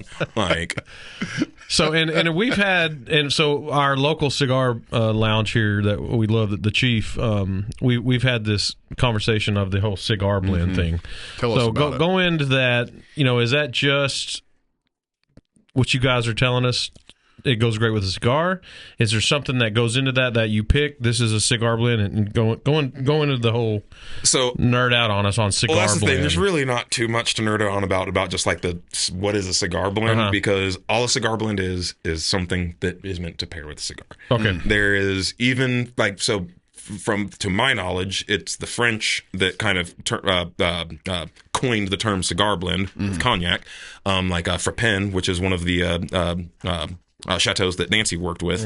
I think that they have the cigar blend. Like they were one of, if not the first, to coin that term a long time ago. And it for them, we wanted to kind of emulate their process. But really, you can get a single barrel, 2 single barrels that you really like, and these are going to pair with a cigar, blend those 2 barrels together, boom, you have a cigar blend. Cigar, okay. And if it pairs with a cigar, congratulations, you have succeeded in making a cigar blend. So Tanninger is a little bit more. So yes, it is a cigar blend, but I think what makes it interesting is the way that we kind of arrived at it. So in cognac, or actually for Frappin specifically, they do this process called petit eau, or small waters, to achieve their cigar blend. Yeah. So remember we talked about slow water reduction? For us, we're basically, the water we use is reverse osmosis water, super highly purified. It's H2O, that's all that's in there. We put that in there because we want to kind of have it be as clean as possible. We don't want the water to affect the flavor of the whiskey. It's not just pure Lake Travis water? No. Yeah, exactly. And I mean, I want to point out, there is totally credence to the people that are it has to be water from this specific spring and so on. Yeah. I'm a big Scotch guy, and if Lefroy ever changed their water source, I would riot. You know what I mean? because for certain whiskeys, that water source is a big part of it. Yeah, for sure. For us, the grain is the biggest part of it. So we do not want the water to affect the flavor of those Texas-grown grains. Reverse osmosis. Petit eau is a little bit different than that. So instead of just using water, we want to do something. We want the water to actually be able to act as a vessel to carry more into the whiskey. So petit eau traditionally, instead of just throwing water in, you'll actually take water and you'll put it into a barrel, a used barrel specifically, and let that water age in that barrel. You're not just looking for color and flavor. You're actually waiting for it to draw some of the old alcohol by volume from whatever was in that barrel previously, so that you can essentially get a fortified water. So it's got some of the oils, some of the barrel tannins, it's got some of that alcohol. And honestly, this petit eau tastes wonderful. It's you're going to start bottling the water, bro. It's delicious. So now you have this fortified water, not just fortified with alcohol, but fortified with, the character of the barrel. You can then take the whiskey that used to be in that barrel in the first place, add more barrel character back to it, while also adding very, very slow, controlled oxidization, like we were talking about earlier, which is going to help break down some more oils and tannins, and also help develop that whiskey without ever risking it being over oaked. You can also develop what are called these rancio notes. This is another French thing. You ever taste actually, this is a good one. You guys into dusties, find old Austin Nichols wild turkeys or anything like that? Wild turkeys for sure. Yeah. So here's what's funny. When we think about the flavor of those dusties, it's that creamy, nutty. That has nothing to do with the distillation practices of the time. Has everything to do with the seal of that bottle. It's allowing a very slow amount of oxidation to develop these flavors by, once again, slowly breaking down those esters and those fatty acids to express once again, these rancio notes, these warm, butter, nutty, cream notes, which kind of open up and help the whiskey maintain some complexity, lengthen up the finish, help out the mouthfeel. That's what slow water reduction is doing too. We're just trying to add this extra oomph and this extra character and this extra mouthfeel into the whiskey to lengthen up that finish, enhance the complexity, so that when you get that wild, crazy cognac dit Maduro cigar or whatever, and you take a puff of it and you drink your whiskey, the whiskey will be able to stand up with it. Okay, but and the slow water reduction is done with a petit eau. So the slow water, this is a little different. So in this case, in slow water reduction, we're adding clean water directly to the barrel. In this, we're actually removing the whiskey from the barrel entirely. Now that's at whatever age statement it was, it's now stopped. and we're adding water to the used barrel, and now we begin aging that water over time. Once that water, the first Tanager, once that water is around like a year, around 25% alcohol by volume, add that water back to the whiskey, once again adding that flavor and character to the whiskey after it's out of the barrel, so we can add more barrel character to it, getting those rancio notes without risking over oaking. Does that bring up the proof when you add that water back in there? No, it actually stays. It goes down a little bit, but really? It's not near as much as like the 2 points you might lose doing normal slow water reduction. Once again, it's both of these are not really about proof. Right. It's about oxygen and changing the way the whiskey interacts with either the barrel or the way the water is interacting with the whiskey. In the case of Petito, at least. And this is a bourbon? Yes, it is a bourbon. Yep. We blended 5 bourbons, so the blue corn bourbon, the red corn bourbon, and the white corn bourbon blended together. Then the empty barrels, that's what those get filled with the water of the Petito. Wow. And that's what we're aging out. So, and I think this one is using this Tanager is using blue corn Petito barrels. So specifically Petito or water that was aged in blue corn barrels. That's crazy. So y'all had it last night. What was your take? Did you not have none before you left? I don't know. I didn't. No, we didn't crack the bottle. Oh, okay. Actually, before I left. Yeah. But what was your thought? What was your? My thought was of course the proof is different, but it was a little peppery, more peppery than the red corn, but far more complex. I will also say this with Tanager, very much like a good wine or a good brandy. Pop that bottle, walk the hell away. Yeah, so we didn't do that. Let it air out. When we were doing taste, I went to a Christmas party in downtown Dallas last night, and they had a bottle of Tanager, and you pour yourself a little healthy pour, sit there, get to talking, all that kind of stuff, and every time you go back to it, it changes and develops. I would say it probably takes like a solid 30 or 40 minutes to kind of like settle into its like, I don't want to say true profile, but kind of like a comfortable profile. And even then, it's going to continue to kind of develop as oxygen continues to get to it in your glass and kind of goes on. Which once again is the fun about doing it with the cigar. Because one of the biggest culprits of that like we've all agreed on has been Four Roses. I don't understand why. They're a Kentucky bourbon, but for some reason... midwinters. Yeah, for some reason... right over there. When you first crack the bottle, it's not terribly remarkable. But after you pour a couple ounces out and let that bottle sit for a month, it's like a magnificent creature. We were talking about Dusties and that slow amount of oxygen. It's all about oxygen, fellas. Yeah. It's an important thing. So, it's an important thing. What you're saying is I should go down to my man cave and open all my bottles and just let them... So I've got a couple highly sought after high proofers at the house that once I kind of realized what was going on and started working at Still Austin, kind of learning more about like spirits and oxidization, which is something I was in wine for years before I got into this. And so it's something that I kind of knew but never considered. So it's like, oh, it works. It's a whole thing. It works no matter where you are in the alcohol spectrum, no matter how much alcohol's in it.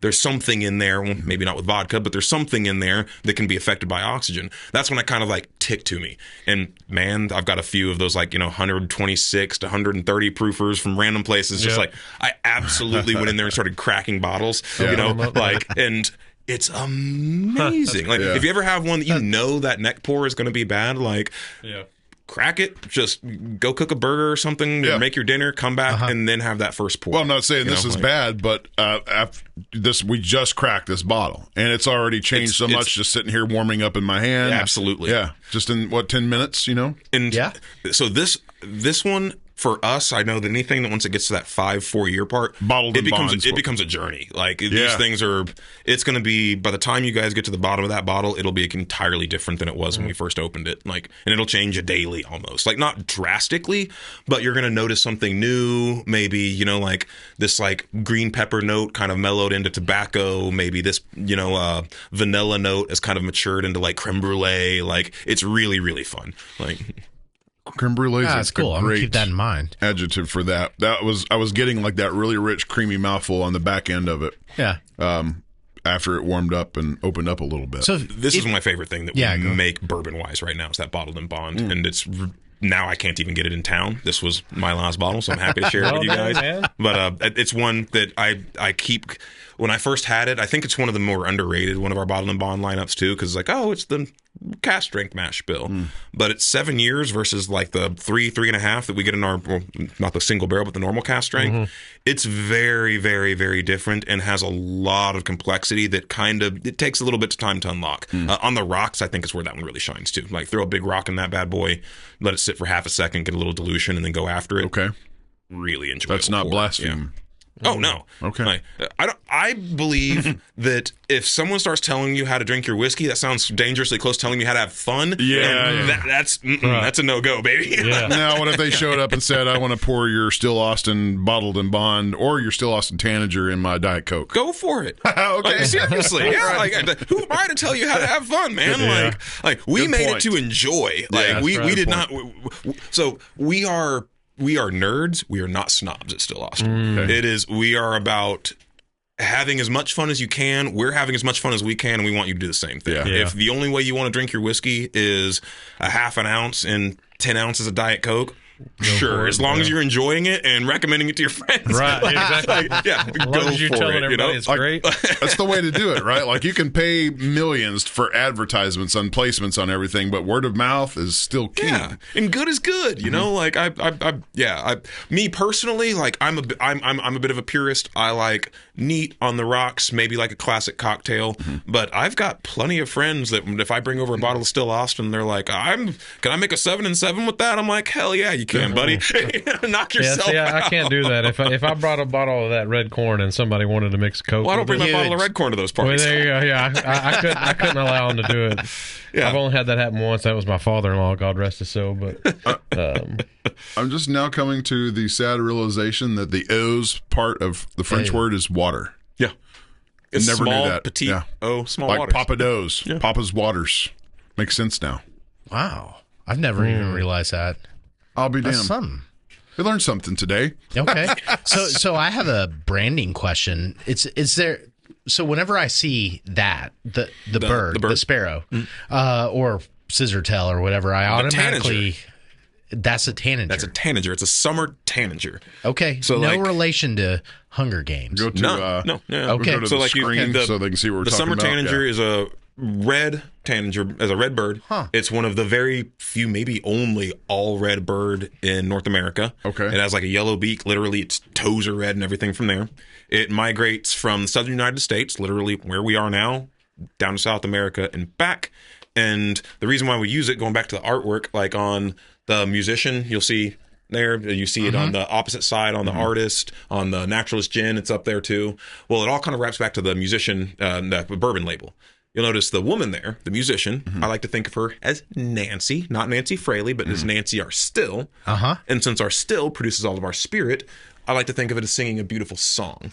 You might see the tanager, similar color as the musician's lipstick. The tanager is the song off of Nancy's lips or the spirit coming off of the still. I've noticed it's that color beautiful. Travels is a label to very, label. very prevalent thing on your labeling.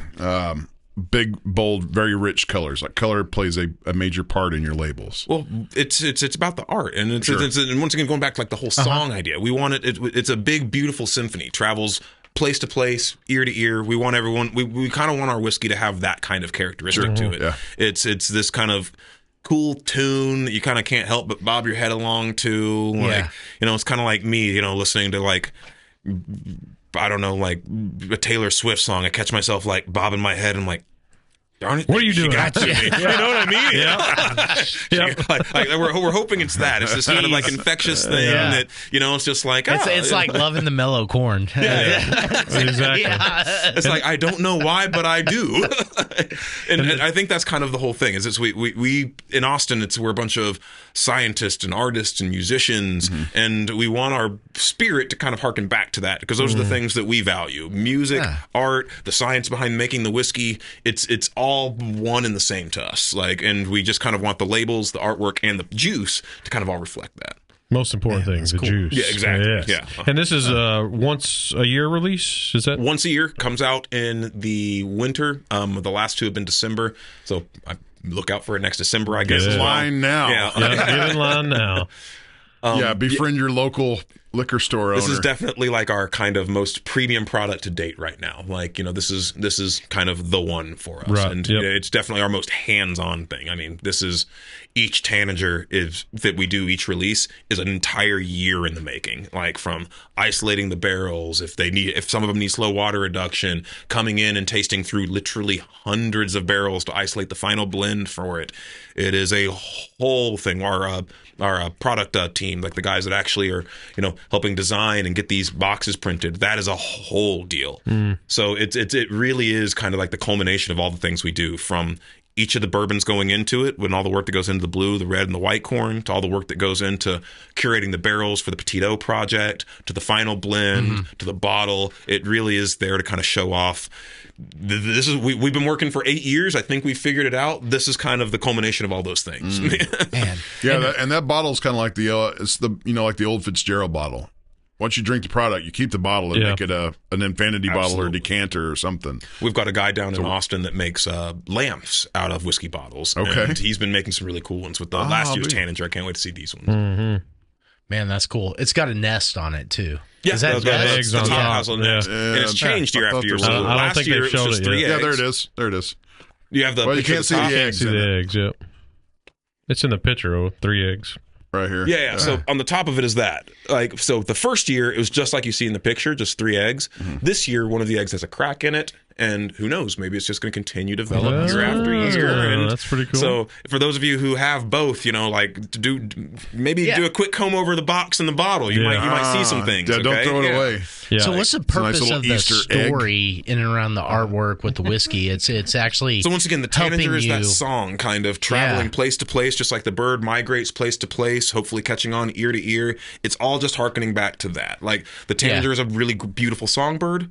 The whiskey is a really beautiful song, in our opinion, at least. And it's really is just as simple as that. There's not a lot of. I know We don't have like this crazy story. We don't have like a whole. You could throw you could take that wonderful product, which I haven't had, but that wonderful product, and put it in a screw top bottle. We could, and it just wouldn't carry this sense of appreciation, I guess. Exactly. Like, and once again, this harkens back to these. This is, once again, we're just trying to kind of show off all of the different things that we've kind of done and kind of built up, and kind of put it together with Nancy's, very, very heightened European style cigar blend on an American bourbon, and still be able to have it be an American product. Like, that's kind of the fun part about it. It's taking all of these different aspects from really all over the world and all over the country that we've learned, and trying to combine it into one thing. And I think that's what's cool about the Tanager is, when you see and you open up the box, it's got this beautiful mural with all kinds of little hints to the different mash bills and the time we've been open. It's all just one kind of giant callback to that beautiful song, the musician, and then the Tanager, which is, once again, the song for us. I like how every craftsman involved with this is celebrated on this brochure. Absolutely. There's Nancy herself. Okay, very cool. Yeah, Nancy and John. I got to give John a lot of credit too. Like, he is one of the youngest, most talented distillers in the country. Yeah. How do you say his he last can be name? more than, Chappelle. 30? Chappelle. Yeah. He looks very, very young, like fresh out of high Well, this is an school. old picture too. Okay. This is so in his defense, that is an old picture. Sorry, But John. the guy, he has a palate like none others. He is incredibly forward thinking, and he is not bound by tradition. If something sounds like a good idea, if something makes sense, John wants to figure out if it can be done.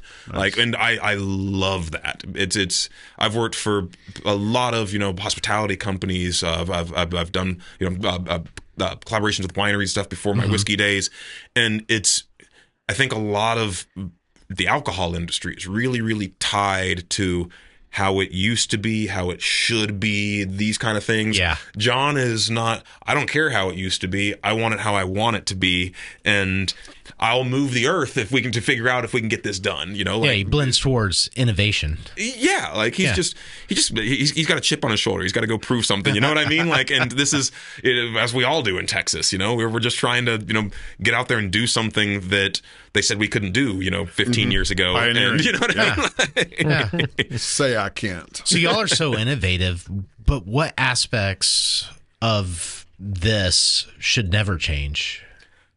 And I think that's the big thing. I don't think anything that we have going isn't going to change. Like there is a reason why we've stuck with that high rye mash bill. Yeah. There's a reason why even our new mash bills, like the red corn and the blue corn, maintain that high rye profile. Yeah, don't change whatever's in that red corn. Don't change that. We will come down to Austin and bang on your door. That's another thing. Like, we do what we like, and it's cool that other people like the same things that we do. Yeah, for sure. Like, so, and I think that, I know that sounds weird, but like, we don't really have this. We're not thinking about it. It's just like, well, what if we do a little bit more corn here, or what if could we do that? It's like, no. We like what we've been doing, and if we make something that we don't like, that means something went wrong. We're going to identify what went wrong and try to get back to where we were. Like, it's really weird. I don't really know how to describe it. It's weird. It's very much like an art, like you're doing your own painting. Like, you're gonna take from your inspiration, you're gonna take from your influences, and you're gonna put on the canvas what you want to put on the canvas. Or you were a musician, like you're gonna take from your influences and you're gonna write the riff that you want to write. A/B testing, and you're like, love this, don't like this, love this, and exactly. But you have this sound or this picture, this image, or this taste in your head, and you might not know exactly what it is, but you know the direction you need to go to get there, and it's just kind of that's where we are. We're just trying to kind of swerve in the direction to keep chasing that dream that we keep having. It's just like, I guess we're close. I think we know this is better than it was last time. All right, what do we need to do to get it a little? It's almost there, but we'll never be there. But as long as you have that, it's almost there, and that drive to try to get to that next spot. Platonic form. Yeah, it's like you never arrive. Yeah, you can't. That's what we're you doing. Shouldn't ever arrive, right? Then you just get lazy and complacent. Exactly. You should just die. You just phone it in. Yeah. If you ever arrive, you're probably dead. Yeah. Yeah. Then you have arrived, hopefully, somewhere nice. Hopefully, yeah. Hopefully there's still Austin in heaven. Yes. Well, it's a lot less calculating. Like, we're not as calculated as I think a lot of people think we are. We really are just trying to do some cool stuff. Like, there's a joke in our marketing department that's just like, we just want to make cool shit, dude. Like, That's otherwise artistic, not autistic. Otherwise, you just be robots, and like, we need less of that shit in the world today. All right, we need a little less AI, a little less robotic assistance. Absolutely. We just need a little more human input. We can make that shirt for you, by the way. Still Austin. We make cool shit. I've told them how to do that. Like, that's literally like our unofficial motto in the office. Just, we just want to do something cool, dude. Like, come on. Like, we think it's cool. Hopefully they think it's cool. Like, if not, we'll try again. So far, you've done it. So far, I haven't found one thing. Can we break into these experimental bottles that we can talk a little bit about? So off air, we had a taste of the one that we can't talk about. Sorry, guys. We'll just stop talking about it. Well, no, I'm just going to say, they've got something really cool in the works. You can't talk about it, so you weren't even supposed to say that. It makes it more alluring. People are going to go, ooh. So we talked about, all right, things that we want to change, things that we want to do. This is the kind of stuff that we're not going to change anything, but we are going to try new things. Okay. Well, so this is a sample. I don't know when this will come out, but this is just a kind of fun thing to taste you guys on. Please give me all your tasting notes, throw them out there so everyone listening or watching knows what we're doing out here. I don't know if you want our tasting notes. We had a blind taste test with 8 different whiskeys, bourbons, ryes, But the last one we did, that big giant white bottle right behind your head, it won. It did not win. Yes, it did. Tied. No, it tied. And we even had a pappy in there. Yeah. There ain't nothing wrong with that. One of the best wins that we ever got is there's a local bourbon club that does a 64 whiskey March Madness bracket, and they throw some heavies in this bracket too. Yeah. And after the entire month of March, the cast strength bourbon came out on top, and once I saw some of the things that it went up against, I was just like, you know what? I love blind tasting. I am all about blind tasting. Yeah. The Evan Williams white label tied the foolproof Taylor. Oh, really? Yeah, Colonel Taylor. Yeah. So it won. Yeah. So it should be a win. I can absolutely see that. Yeah. I can absolutely. Yeah, the Pappy, the old Rip is the 10-year Pappy. It was like, it was down there. Yep. It was not highly rated. I feel like those can be a little different every year. That's the problem with limited releases, because you get what you can, and you kind of got to find something that not exactly the same each year. You kind of go for it and find something that you think is really good. The nose on this is I was going to say, I don't know what we're drinking. Salivate. I haven't drank, but the nose on this is butterscotch. Phenomenal. So we've been talking a lot about how John and has been learning a lot from Nancy, and has kind of taken some, hints of kind of her European experience. Mm-hmm. This is kind of hearkening to that. So this is our rye whiskey. For anyone unfamiliar with our rye, it's all the same mash bill. It's 100% unmalted rye, no corn, no barley, no wheat. Okay. It's just good old-fashioned rye. Then it was aged for, I believe, 5 years. And then we put it into a big 50 hectoliter used French oak vat that held Armagnac. Okay. So it's essentially an Armagnac finished rye. What is, for our non-whiskey connoisseurs, what is Armagnac? Armagnac is a style of French brandy. So you're probably familiar with cognac, right? Made from grapes. Armagnac is another region just south of cognac, which is a little bit more... homey, if you will. There's a couple different, laws that kind of differentiate them, but I think the best way to think of it is that cognac is clean, clear, and delicate. Armagnac is rowdy, rough. And Armagnac is the bourbon to Scotch. Armagnac is a little bit more of a farm style spirit, kind of bred out of necessity more than doctored up into being kind of like a sign of luxury. You can still get Armagnacs that are 20, 30, 40, 50 years old for a quarter of the price of 8-year-old cognac. Yeah. I will also say, if you are bourbon whiskey guys, get into Armagnac, because there's a reason why I think a lot of bourbon guys don't drink a lot of cognac, and I think that's because they haven't tried Armagnac. That's kind of the gateway getting into it. Yeah. Okay. This is... I can take that away. That's the so these two are going to be the guys you're going to want notes from. I'm more of the this is good shit guy. That's a great note. That's me, and completely surprising palate. Okay, really so you do not expect that palate from that nose, is... Am I right on the nose, though? Like butterscotch, vanilla, huge, creamy... Okay, so I don't know what this palette has. I haven't actually identified it, but as far as what this is, but it carries a similarity to like Boss Hog and some of the Whistle Pig line. That makes sense, being a rye. I was going to say, is it the rye that you're...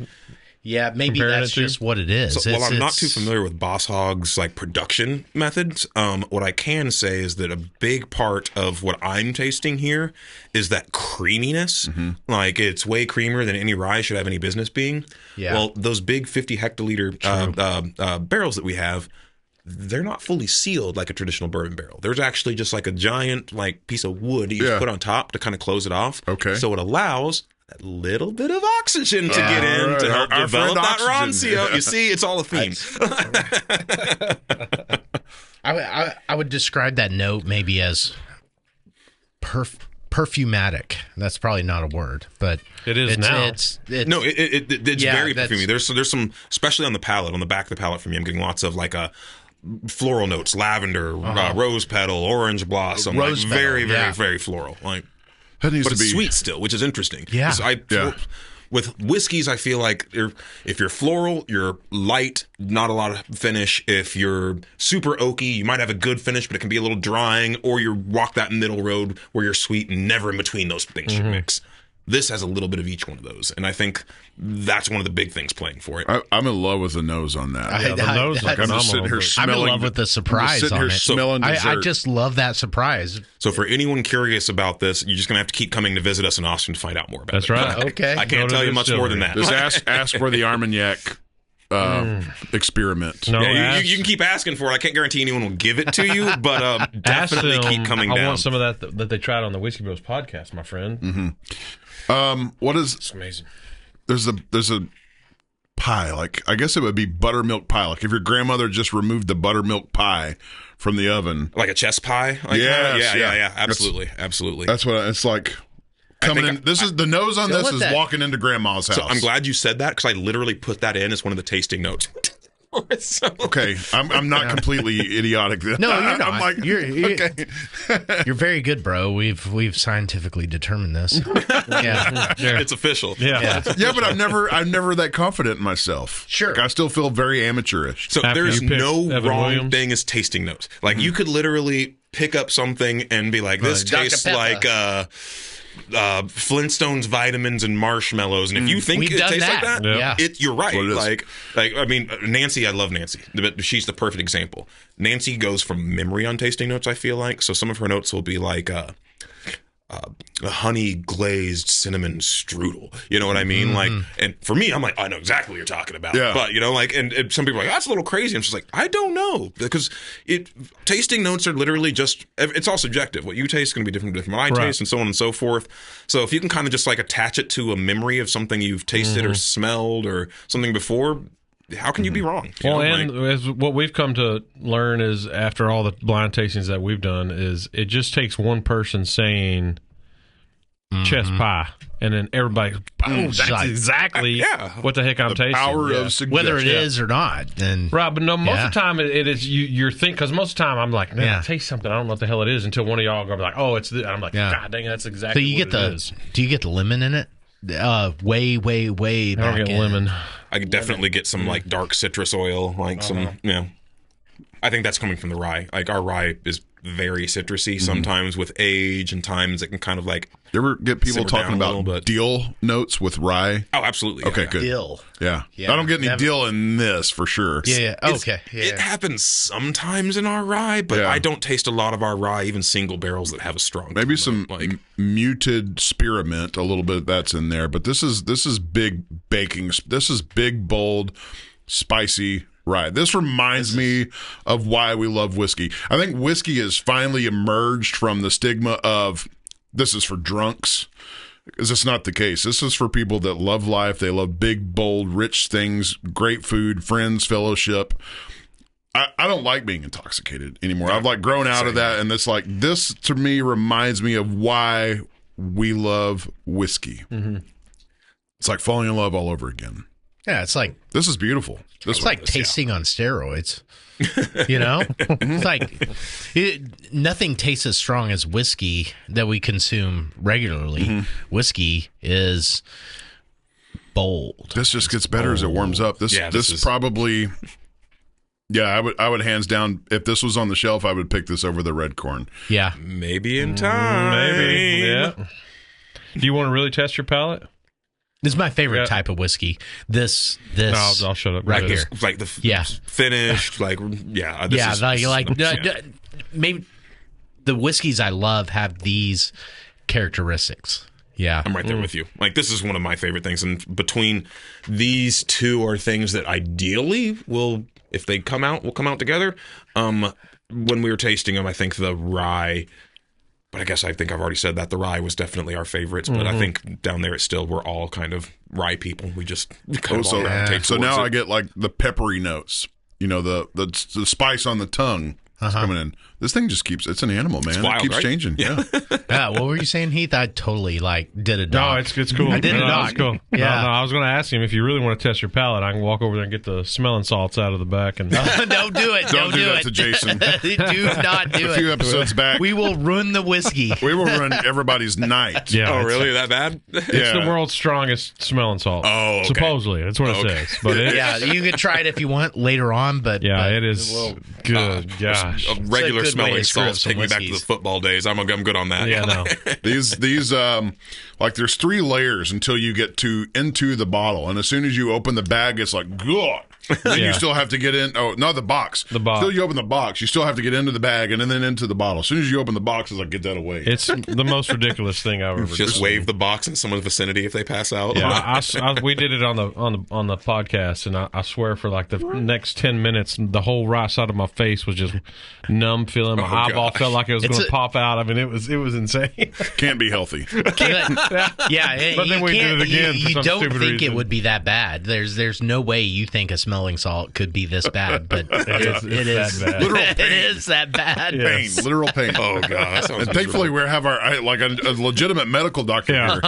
Even after seeing our reactions, he was like, "Yeah, I think I will too." Thankful for that. He's just right in line. Yeah, give me some of that. There's no way. It's like, I don't know if I feel better or worse. Y'all, wusses. Yeah. Brain cells gone. If you aren't going down, I'm going with you. That's what my brain cells felt like. You're talking about seeing those slides where they introduce alcohol to bacteria. That brain cells just whoosh.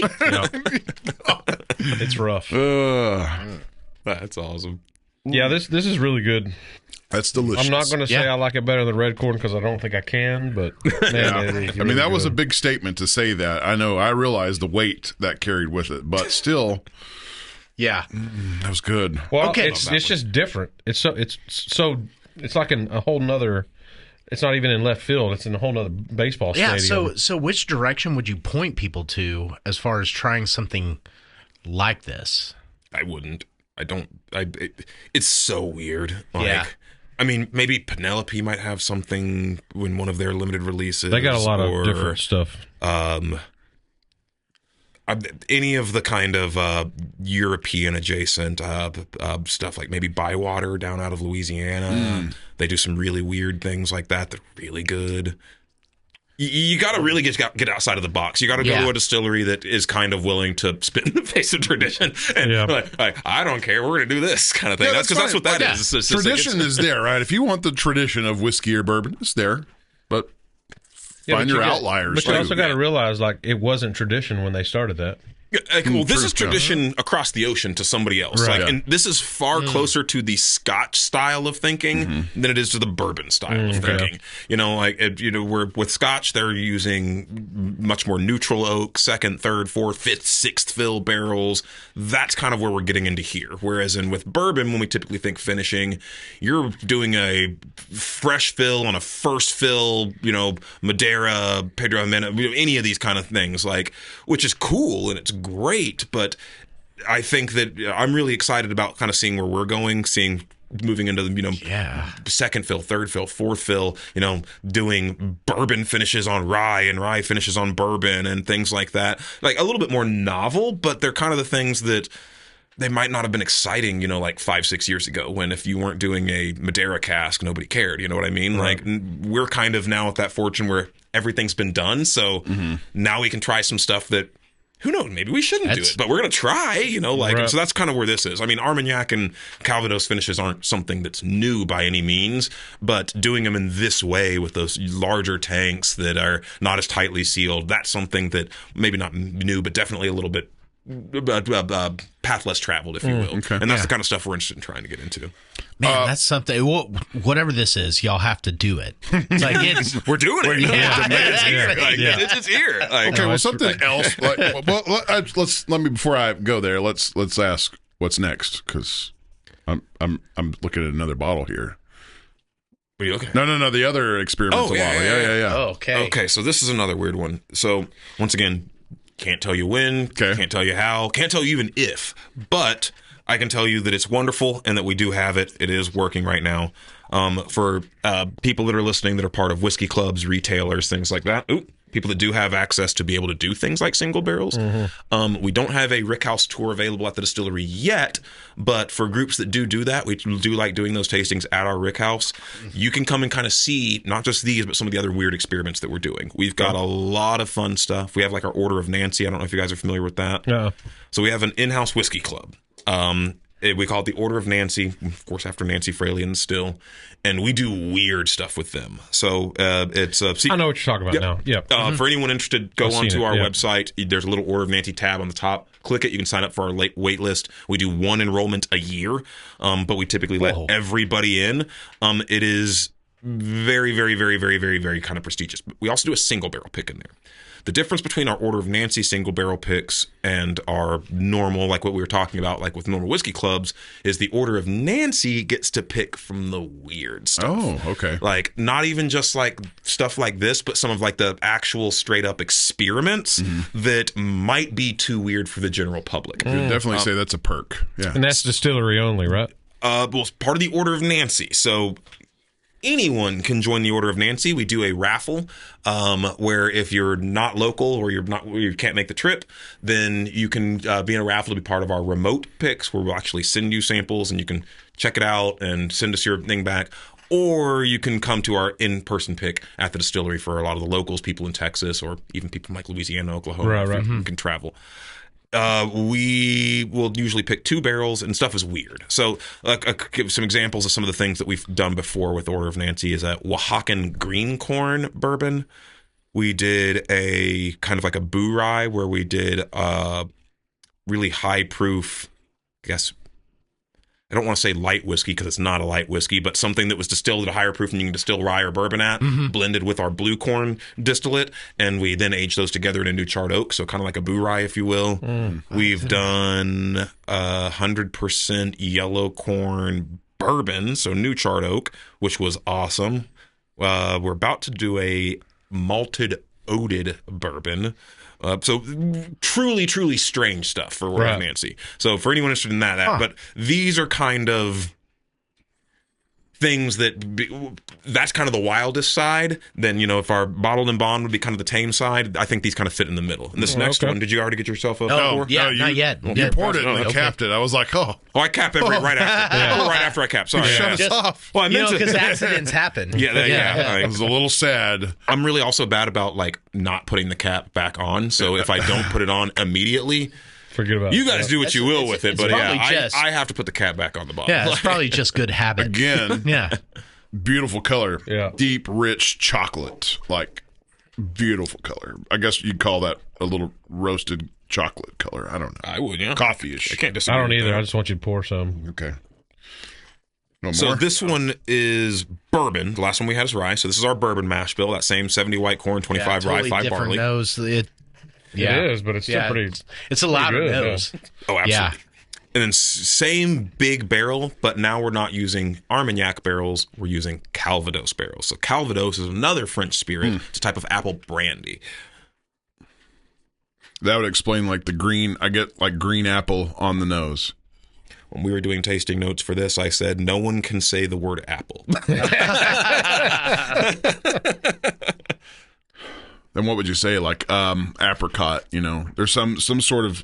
You find a way to get around it. So somebody said mulled cider. Yeah. And I'm like, nail on the head. Yeah. Is it apricot or apricot? I don't think there's a wrong way. Yeah. Tomato. What do you expect after that nose? Both of those are good. Yeah. Mm-hmm. It's going to be interesting. This is wonderful. Peach cobbler. Back to the. Now, mind you, I pulled these out of the barrels. I have no idea the proof. It could be anything. So the last one's got to be higher proof than that, right? Not necessarily. Don't know. I'm just talking about off the taste. Yeah, but this one lacks the rye that the complexity last one had, as far as this that makes it feel like a higher proof. If I were going to guess, I would honestly guess this is the higher proof. Really? What I've noticed with our stuff is that oaky, dry tannin. The quicker the palate dries out, the higher the proof I notice on our stuff. Right. Our cast strength, our regular cast strength is a perfect example. I think a lot of people say it's a solid medium. On a good day, it's a medium long finish. Well, I think that comes from that 116 proof. That proof allows it to be a good, strong finish, but it dries out just enough, which I kind of like, because if I'm drinking on the rocks or neat, it makes me want to go back for another sip. Yeah, and that's 100% true, because that first one we tried, I got a longer, sweeter finish. This one it's more quicker, and that's what makes me think this is probably a little bit higher. That makes sense. Is that it just kind of effervesces a little bit, kind of evaporates faster. This one is absolutely solid, but it's unfortunate we had it after the one we just had. This is still fantastic. Yeah, I was so surprised between the palate and nose on the last one. This one matches up. This one's got rather succinctly the nose and the palate. Yeah. It's good bit of age. To me, it's very much that kind of. It's hard for me to compare one against the other because two vastly different finishing barrels, two very different mash bills. But I do definitely see some parity in the fact that they both are very intense, where I think this one is a little bit more intense kind of at the beginning and the finish. The mid palate, I don't want to say is uneventful, but it's so fast, it's kind of hard to take care of. Yeah. This one just dominates on the mid palate, a little bit on the finish, or excuse me, a little bit on the front, and then the finish is where it kind of, like you were saying, kind of runs away on you a little bit quick. I'd say definitely solid medium finish on this one. Yep.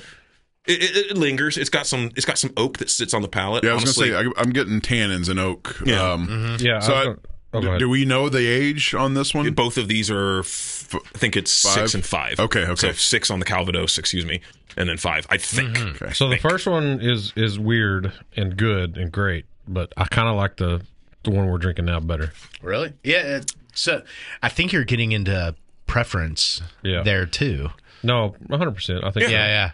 Because it's like this one's totally different, and I could see how you would love this one. I think if you're a guy that likes corn, like you like that kind of vanilla caramel, which we got a lot of folks like that, this is the winner. Like, But if you're kind of like those kind of like herbal kind of floral, like citrusy kind of brighter side, the rye kind of is there. So it really like it's that whole like the guys that are out there searching for the Tom Handy, they're gonna want this one. Yes. Guys that are looking for the Stag, they're gonna want the one we're drinking right now. That's like valid. it's know what I mean? Good. Like it's do you want that oak richness or do you want that grain richness? Now, you don't want it to be grainy or young, but there is definitely something to be said about something where the grain is still definitely playing its role and it's not just the barrel.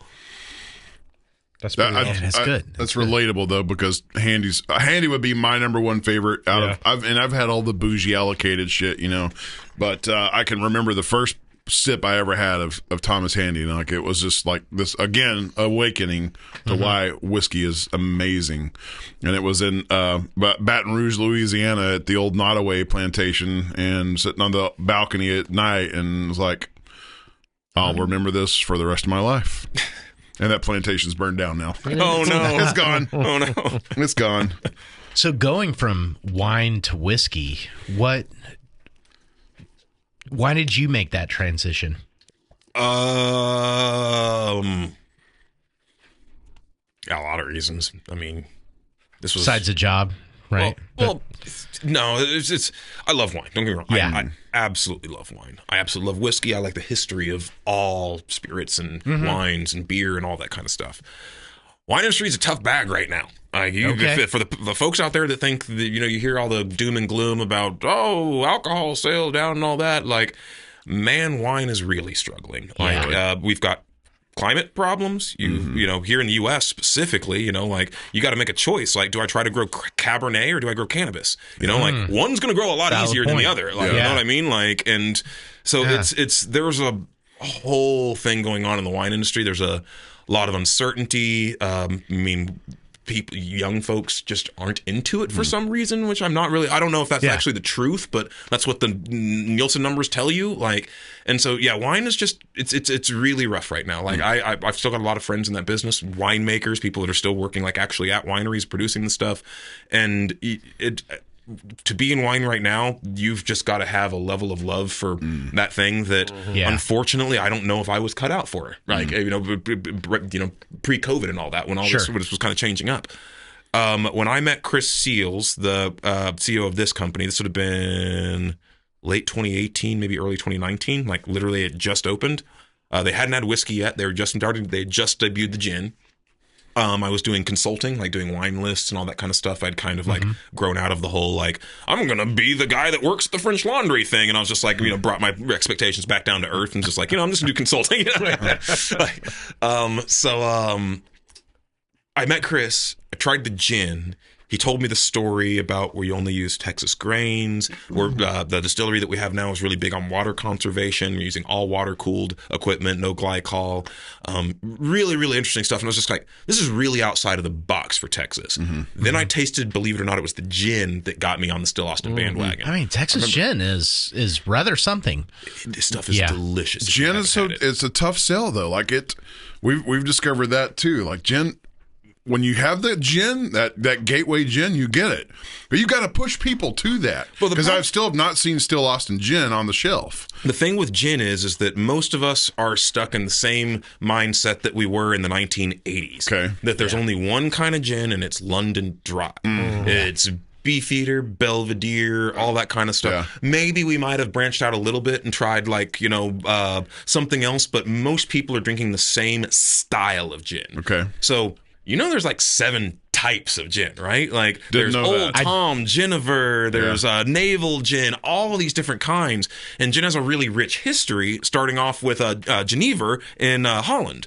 And that was actually distilled with a malt base, so single malt, that they wouldn't rectify to the point of being neutral. Instead, they would just rectify their malt, and then, because maybe you don't like the taste of malt, then you would redistill it with botanicals. And so you would have this malty clear spirit with botanicals. Ours is kind of similar in the fact that we just make a really high proof rye whiskey. It's 70% rye, 30% corn. It's distilled to a little above 180 proof. Okay. Then we redistill it with the botanicals in a pot still to create our gin. So you actually do get that fresh, fruity rye kind of thing going on. Yeah. But then you have the juniper, elderflower, the citrus notes, tarragon, all these other things to kind of add to it. It's not a dry gin. It's very much a New American style, which typically, for anyone not into gin, New American usually means citrus forward with juniper is kind of a complement. Ours is definitely citrus forward, but the juniper is definitely more a complement. But you also have like elderflower, tarragon, coriander, some other things in there to really kind of give it its own kind of legs. Because we do it on the still, the base spirit on the still that we do, it also has this really great viscosity to it. It's got this kind of velvetiness to it. And we also bottle it at 90 proof, so it's not like drinking water. You have that little bit of alcohol by volume, that little concentration to kind of make it kind of stretch a little bit further. I love our gin. And I do, and once again, I am not a gin guy. There are a few gins that I've now kind of learned to love. It's its own world. Our gin is spectacular. We got to request that get added on the shelf. But like I said, people end up after you push them over the cliff and they try it. I guess a New American gin is what you would be referring to. They end up liking it. It's just like you have to give them the little nudge. Yeah. Them over the cliff. Well, it's that same thing. They're so used to just drinking that gin. That's what they think. And we were a little bit the same way when we first started our whiskey. I mean, when we first met you, what were you drinking?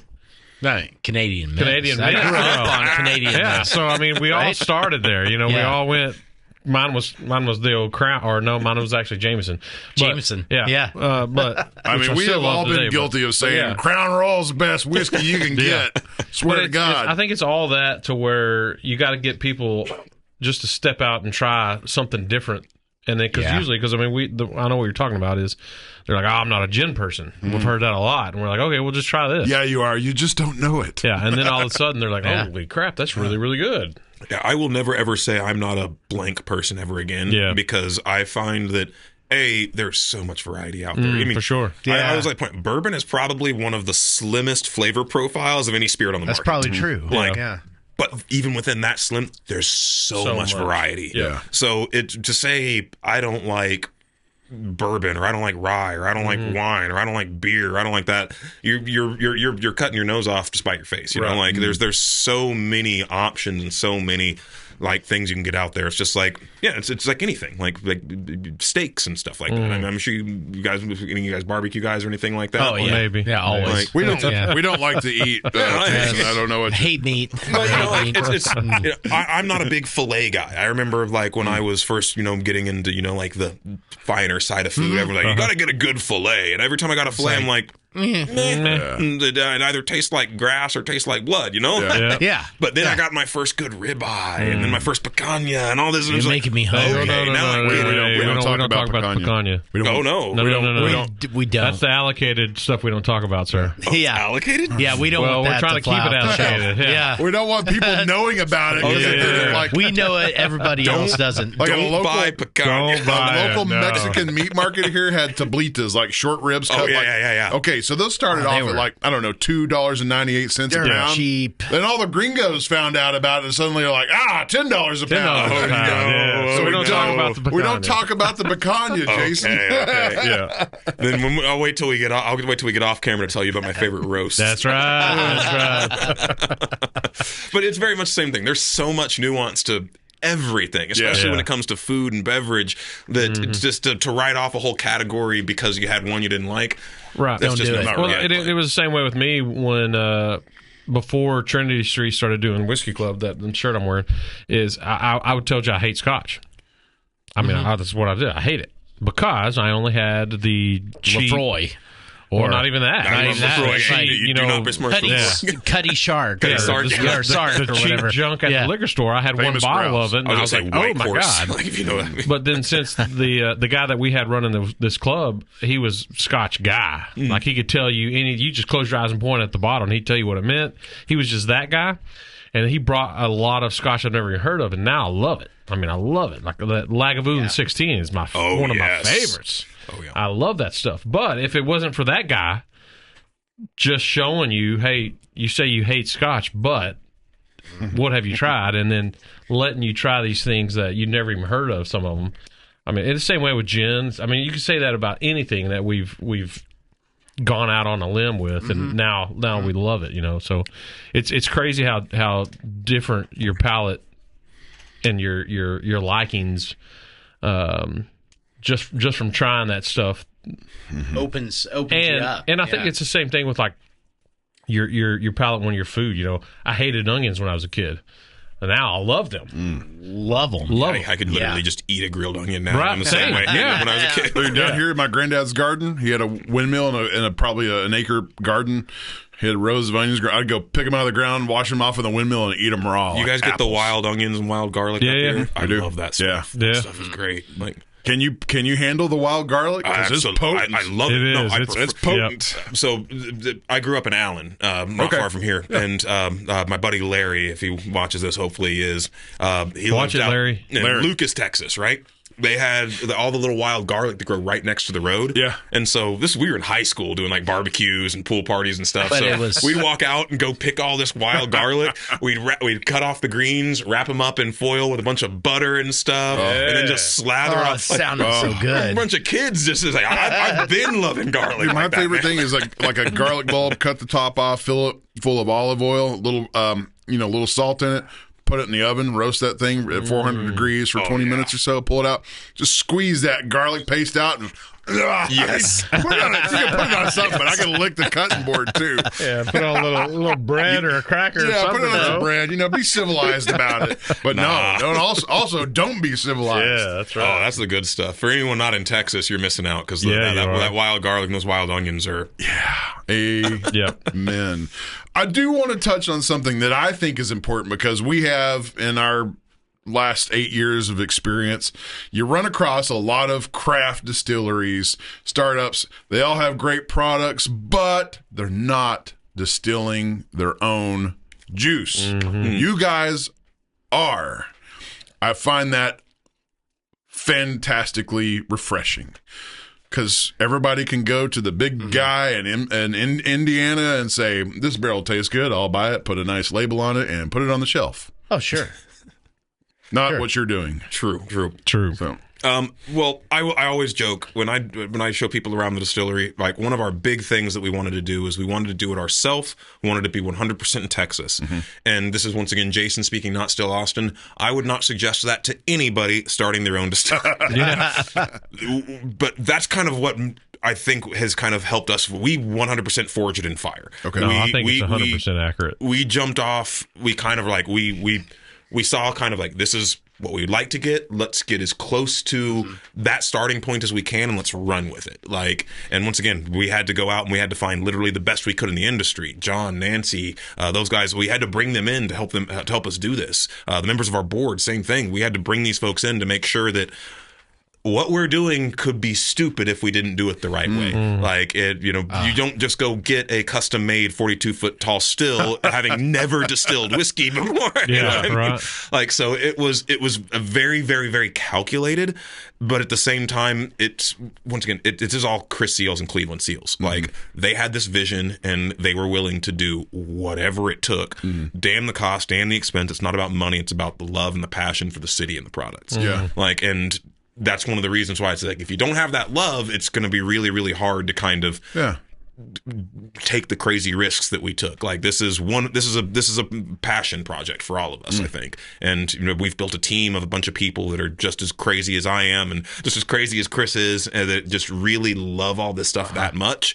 And that's what it takes to kind of prop up something like this, because opening a distillery, a winery, a brewery in Texas is an absolute undertaking. This is it's something that you really, really, really have to want to even get it off the ground, much less have it succeed. Sure, like startup costs. From a legal standpoint. Yeah, startup costs. We were trying to build a distillery in a city that didn't want a distillery built. Yeah.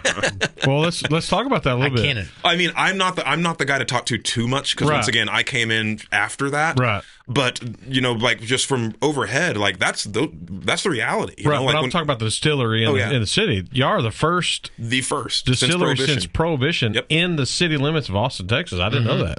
Which is wild. That's crazy. I know. Because there are a bunch of like iconic Austin brands that propped up before us, but each one of those guys, they might have started in Austin. Still, I mean, there were a lot of stills in basements. Yeah. Not basements, because there are no basements in Austin. Yes. That's right. But it's crazy though. Like, and you're right. I honestly still have trouble wrapping my head around it. And now there's a few of us in town, right? And we're growing. I wouldn't be shocked that if things continue to go well, and hopefully some things turn around, that there might be even more in the future. So why would the city not want the distillery? You don't typically want in the middle of a bustling downtown area a place that's explosive.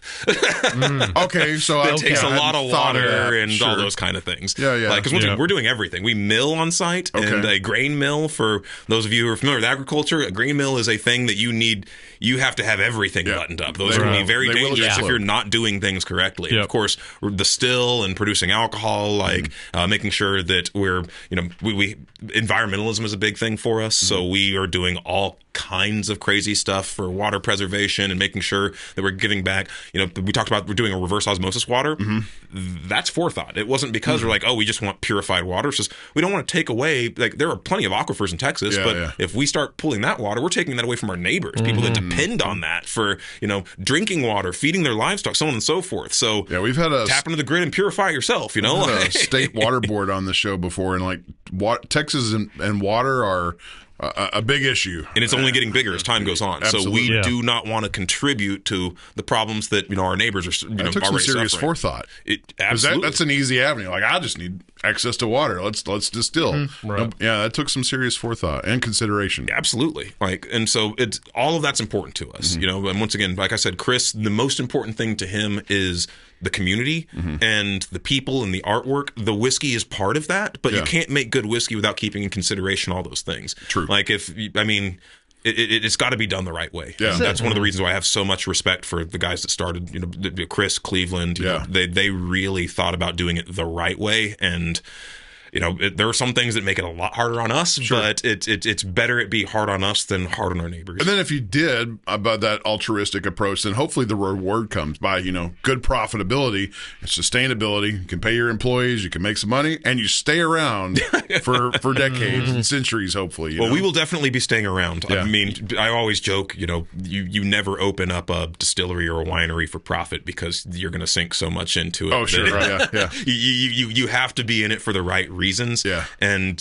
that's one of the things that I can't preach enough, is that our leadership is, they don't care about it's not about cost to them. It's about making the best possible thing that puts the best foot forward for the state of Texas, and not just for us, but for Texas whiskey as a whole. Okay. Which is really wild for us to think about. I mean, we talked about Texas Whiskey Association. Everyone in Texas has that same mind. It's not just us. Yeah. It's our friends at Balcones and Iron Root and Garrison and Andalusia and everybody. Milam and Green, Hush and Whisper. We all have that same thing. We're all in this together. It's Texas against the world, if you will. That's right. That's why it should be. But what has blown my mind about you guys is, and I know you just hit on a little bit about doing it the right way, is we are not professionals. We're deemed unprofessionals. Unprofessionals. But what we have done is we have tried a shit ton of different spirits, if you will. Some good, some bad, some ugly, some great. But what blows my mind about it is there's very few that we have tried that we could sit here and say every freaking bottle that we've tried has been phenomenal. And I'm not saying this because you're here. We've talked about it way before we even knew 100% you were coming. That's what blows my mind, and you guys are young in the whiskey world, if you will, distillery world, and that's what's really blown my mind about you guys is how, like I said, every freaking bottle that we've tried, it's been phenomenal. Because he said it the best of. What did you guys? What deal did you do with the devil? I think we've literally mentioned. I think we've mentioned Still Austin at least every episode since we've had this bottle, which would have been back last March or so. Yeah. And it's conveniently set back here in the background, so in case anybody from Still Austin sees that our red corn is empty. Yeah. Noted. I'll take that back with me. And I think it only lasted a day and a half. It was gone quick. It was gone quick. But it's whiskey though. As soon as you find out it's good, I'm not hoarding the bottle to myself. I'm calling up some peeps. I'm like, 100%. You got to try this. Yeah, exactly. Next gathering you go to, you're bringing that. We're going to throw some meat on the smoker or the grill, and we're going to polish this bottle and off. then just in this town alone, how popular it's been with us, with Roosters, with Trinity Street. I think Trinity Street right now has got like 6 or 7 bottles sitting up on the bar right now. So, we all have like I said, there's still a pretty huge group of whiskey drinkers, bourbon drinkers, whatever you want to call them, from Trinity Street because we still do that quarterly whiskey tasting thing. But everyone, there was probably 60 people at that tasting, and everyone was just flipping out about how great the drinks were. So it just blows my mind. Like I said, that I haven't had one single, and that's saying something because usually I'll find something I'm like, it's not me. It's not me. Haven't found one yet. So again, I don't know what y'all did with the devil. You're doing at the crossroads. We didn't make a deal with the devil. We made a deal with Nancy. That's right. Yeah, there you go. And that might be what it is, man.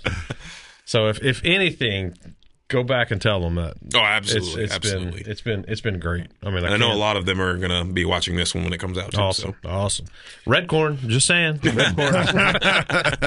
Yeah, but everything's great, and this is my first time having the bottled and bond, and you're absolutely right. It holds up. It's phenomenal. Well, I'm going to leave that one here for you guys, so you guys can kind of experience that one as it continues. Once it's kind empty, of we'll set it back here with the red corn. Yeah. We'll put it out as the beacon. Like these are empty.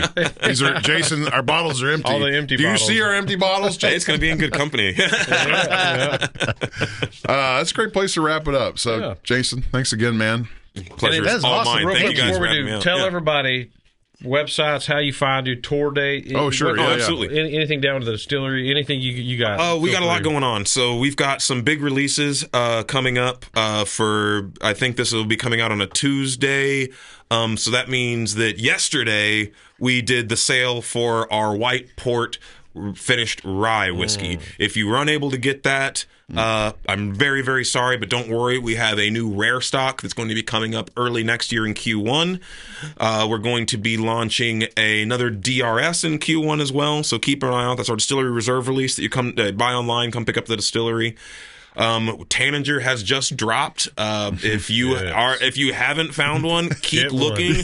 There are deliveries I think are still going to be coming over the next couple of days. So keep an eye out. Wait. So there's still more en route. From what I understand, there's still some on its way. Don't give up hope. Don't give up hope quite yet. Okay.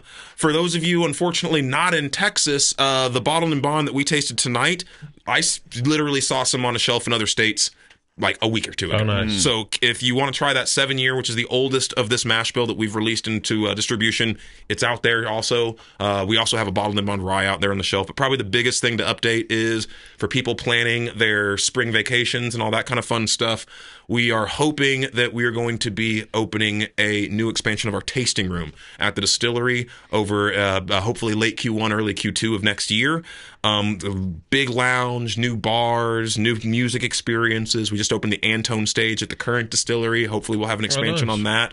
So come down to the distillery, see actual live national music acts, try our frozen old fashioned. Come see me. I'll give you a tour if I'm there. But yeah, we've got a lot of fun stuff. 2026 is going to be the year of old whiskeys from Still Austin, really cool DRS, and big announcements. And then as we kind of roll into 2027, 2028, that's when you guys are going to start to see some really, really fun stuff starting to show up. So really, really excited over the next 2 years. It's going to be a fun next couple of years for us. So really, really excited to see. That's awesome. And have everyone along for the ride. Heck yeah. Go to camera 4 because that's the bottled and bond lined up. I did not know about the rye, so there it is with the rabbit. Yep, the rye and the bourbon are a little bit harder to get. Those aren't in Texas, but the blue corn and the red corn, they'll be back next year. They'll be back a year older. So these are definitely some of the most limited things. So keep an eye out. Sign up for our newsletter. I can't stress that enough. We send like maybe one email a week, if that. It is absolutely worth having that to know when these are going on sale and when you can find them. I always get people asking me, oh, when's this happening? When's this happening? We have a free newsletter. That's how you can find out about a lot of that stuff. And we do not spam you. It's literally just the important stuff. Yeah. So awesome. Right on. Man, Jason? thank you. Oh, yeah. It's been great, Thank you dude. guys. Man, it's I fascinating. always have to remark every time we've had a guest on this, just completely humbled me by their experience and their knowledge. Like you've set the bar to a new level. Appreciate like, it. and Thank you. like fantastic episode, and like your presence with this company has to go not unremarked. Like you're a big reason, obviously, that this brand is succeeding. So thank you. That means keep a up lot the to good me, work, man. But That's great. There's a lot of us down there. I mean, Yep. it's an absolute team effort. We're a small company. I think we're maybe 70, 80 employees total. Yeah. That's everybody, sales guys, marketing guys, bottling guys. Like one thing I've said already, we only have like about a dozen people that are even in charge of distilling and aging this stuff. So it's a really, really small company. So I couldn't be happy to be part of it. Like, Awesome. thanks, guys. Still awesome. Give this man a raise. He needs one. That's awesome. All right, man. Thanks for coming on tonight, and hopefully we've entertained a few people with Heck this, and educated a few people yeah. with this. If you're in Austin, you should stop by. Stop by. If you're in really Austin, should stop by. You should just drive to Austin. Like Yeah. Austin's a convenient location where you're probably like, I don't know, 6 to 8 hours from everything in Texas, Literally, right? yeah. Are you on this? If you're in our studio, are you on this side of Austin or that side of Austin? I'm South Austin. Okay. That side. That side. But barely. So we are like 5 minutes, 10 minutes from downtown. Okay. Okay. We are like, if for anyone familiar, you're heading south on 35. Yep. You exit 290, which is literally right across the river, and we're right next to St. Elmo Brewing. Okay. We are okay. in what's called the Yard Arts District. It's literally us, a couple of breweries, a cidery, like 10 pickleball courts, coffee roastery. You Come get yourself spend the day. Yeah. Yeah. You don't have Or to the leave. weekend. Like Yeah, the weekend, we're not yeah. far from South Congress, so if that's your bag, we're cool. We're not far Yeah. from 6th Street, so if that's your bag, you're good. We're not far from Rainy Street or Red River. You Sounds can like a literally everything, no matter what your age or what your demographic is, we're Yeah. pretty dang close. Just take I think we're going. Take a Yeah, week. let's we're go. going. Take 281 all the way down. Make it scenic. Make a drive out. The Hill Country honestly, good is idea. always a Yeah. great, all beautiful roads in the Hill Country. I don't ever Absolutely. take 35 to Austin. Yeah, no. Stay in Austin take and the we'll scenic route. I think hit you can take Fredericksburg. 183 for We a just good amount to get there too. Yeah, There's make a trip from from this, it. this area. There's a lot Yep. of different ways Yeah. to get Oh, there. yeah. Huh. A lot of ways to get to Austin. Episode Yep. name. A lot of ways to get to Austin. Finally got to it. We'll have to hit up my buddy and go to the college there. Is Make a that whole weekend. What college is there? I can't remember. That's a joke. Jeez, bro. Don't give me that Jeez, look. brother. Austin Community College. Yeah, what else were we talking about? All right. Thanks again, man. It's been a Yes, blast. sir. It's my been pleasure, awesome. guys. Thank you all. Heck yeah. Good night. Adios.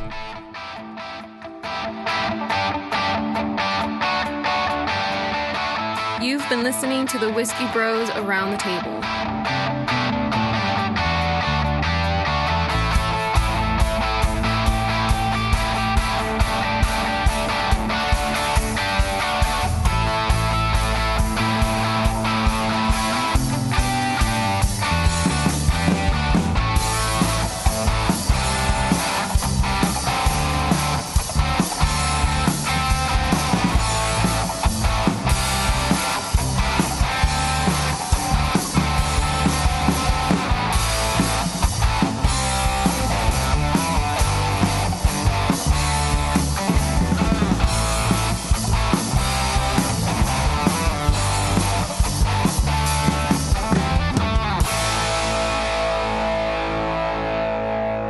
Gracias por convivir con los hermanos Whisky.